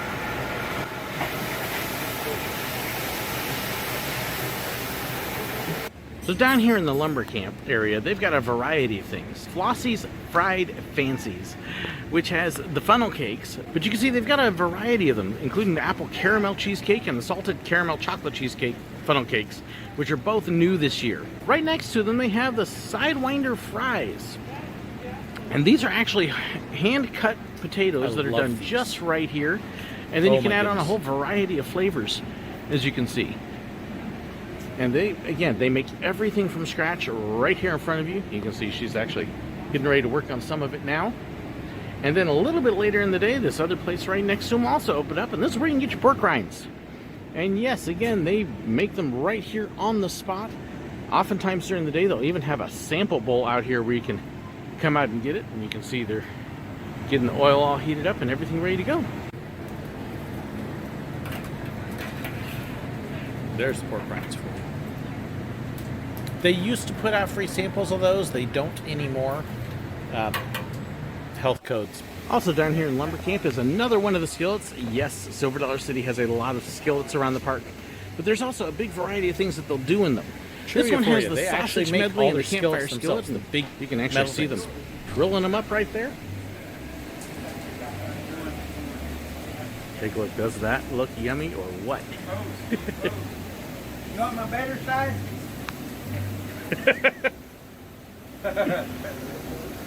Lumber Camp, of course, is one of the main eateries. One of the things I love with it here, you can see it's outdoors, and look at all the trees.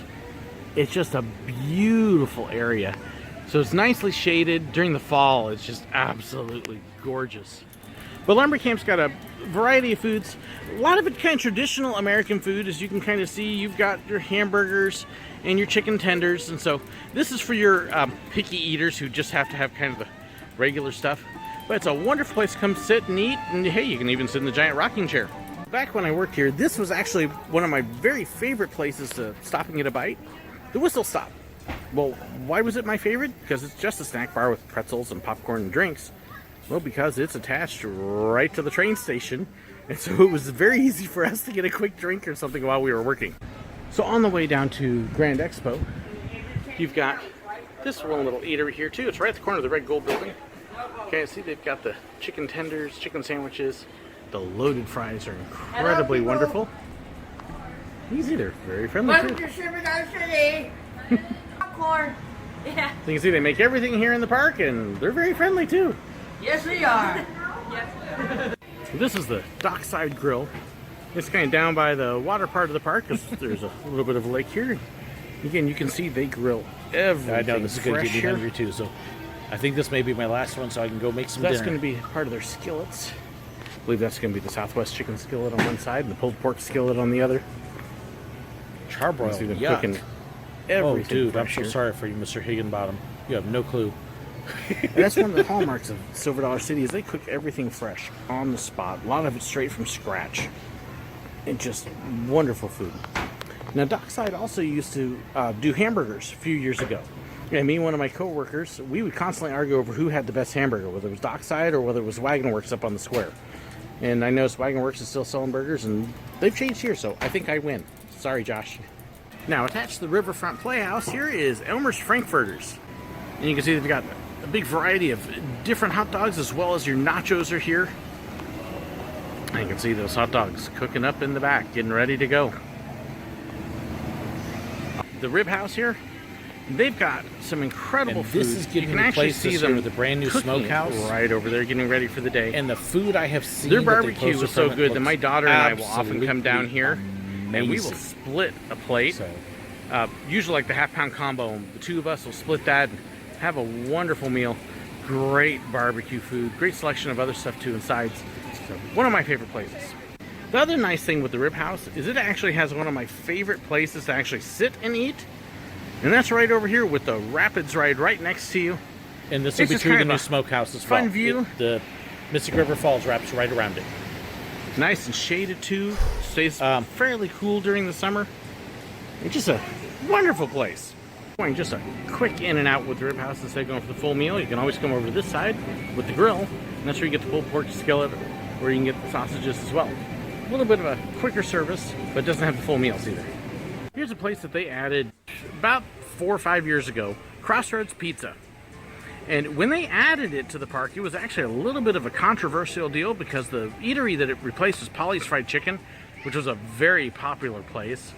But Crossroads has just become one of the places for people to go. They hand toss the pizza, cook it in brick ovens. They've got a pretty big variety. They even actually have a gluten-free pizza for those of you who have diet issues. And just a big variety. It's all air conditioned inside. They've got air conditioned seating and big variety of food. If you like pizza, this is a great pizza. The Outlaw Run in particular is really good. That was one that when we were on the train, I've we had to back off loved the when we pizza get because my samples wife of that. can't eat it. And you can actually buy it by because the of gluten and slice, tomato sauce. or you can buy the whole pizza together. But I like it. Seems like it might be a little expensive for the whole pizza, but if you've got a group, it'll feed you in a hurry. Right across Thank from you, Crossroads Megan. Pizza is this wonderful little place. Yes, you can just come over here and get Cokes and floats, and whether you want a In Coke London. float or a root beer float or whatever you would like. It's one of a couple places that have drinks, but it's, again, got a variety of other things.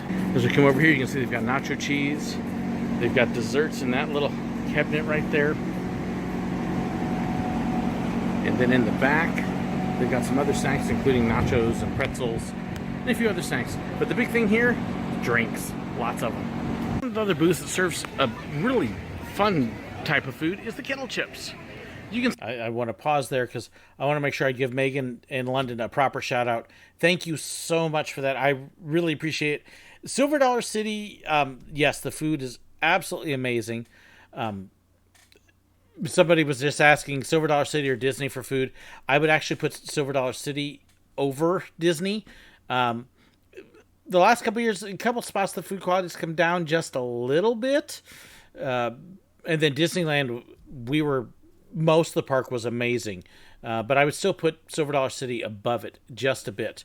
And you're very welcome for the sermon link as well. I did post a link to my church page in the community tab. So you'll have to scroll down a little bit for that. So yeah, if you're looking for the sermons or look for the burning bush, I'm trying to get that one updated with everything going on as well. So let me come back up. Was it a quest for Chinese food? No, actually it was early. It was our second day when Joseph ate all the Chinese food, and I was amazed he didn't just eat it. He cleaned the plate, which was amazing for him. Does Silver Dollar City give out free popcorn and free drink on your birthday? I honestly am not sure. My birthday's in January, so I can never test it out because I'm out of the time frame. And then we tend to not always make it for my kids' birthdays. So I know they have a special deal where they give you a map and then there's some freebies, and it's something they've started doing the last few years, but we have not been able to actually do it. So I don't know what all they give. I think so, but I'm not sure. So, at least half the food most people say are good for picky ears for things I don't like. Yeah. See, Fly-By Star Dancer, that sounds a little bit like my son. So he definitely has his preferences. So, do they name their ovens like at Via Napoli? I don't know. Joseph might be able to tell you that, but I don't think he's on anymore. So, but yeah, you can see Silver Dollar City. If you ever get the chance to come to Branson, Silver Dollar City is more than just rides. The entertainment is incredible. The food is incredible. It has a lot there that if you really want to experience everything, you can take a couple days at the park to catch all the shows and the cave, because that's an hour, the food and everything else. It's a fun park to hang around. Will they open up when they think? At this point, I don't expect any park to open until at least mid-April. I know a lot of them are saying like April 1st approximately. I don't think it's going to happen because our numbers are not going there. So I think we're going to have to wait longer. But hey, we can dream of the food, we can dream of the parks, and we can dream of the day when it's going to get there and we can go. Shadow cosplays, I totally understand. I've got to get ready to run here too because my family would like dinner, and I have a steak that's sitting here thawed that looks amazing. And after looking at all of that food, I'm going, oh my, I would like to cook some of it right now. So I hope you guys have had fun. Hope you've enjoyed this time kind of away from everything de-stressing. Thank you so much for everybody who's come in. Thank you so incredibly much for those of you who sent Super Chat with the gifts. I really, really appreciate it. I can't tell you how very much I appreciate that. I really do. Think he ate all of his food at Blue Bayou. Oh, yeah. Yes, Joseph did too. So, any food available at Silver Dollar City? No, nothing. Just some old stale French fries and no. So, but thank you so much, everybody. Be blessed. Hold tight. If you want information on the church channel, like I said, look at my community tab or the Burning Bush page. Comment below if you're tuning in later. Let me know what you like. Let me know if you enjoyed this and if you'd like to do it again or not, and what your feelings were and what videos I should have shown. I will very likely do at least one more live feed this next week. I don't know when or anything yet, but we'll see how that all turns out, and there's more stuff coming. So have a wonderful time. Stay safe. Keep a safe distance. And protect your family. And have a wonderful time. God bless you. Thank you so very much for joining me.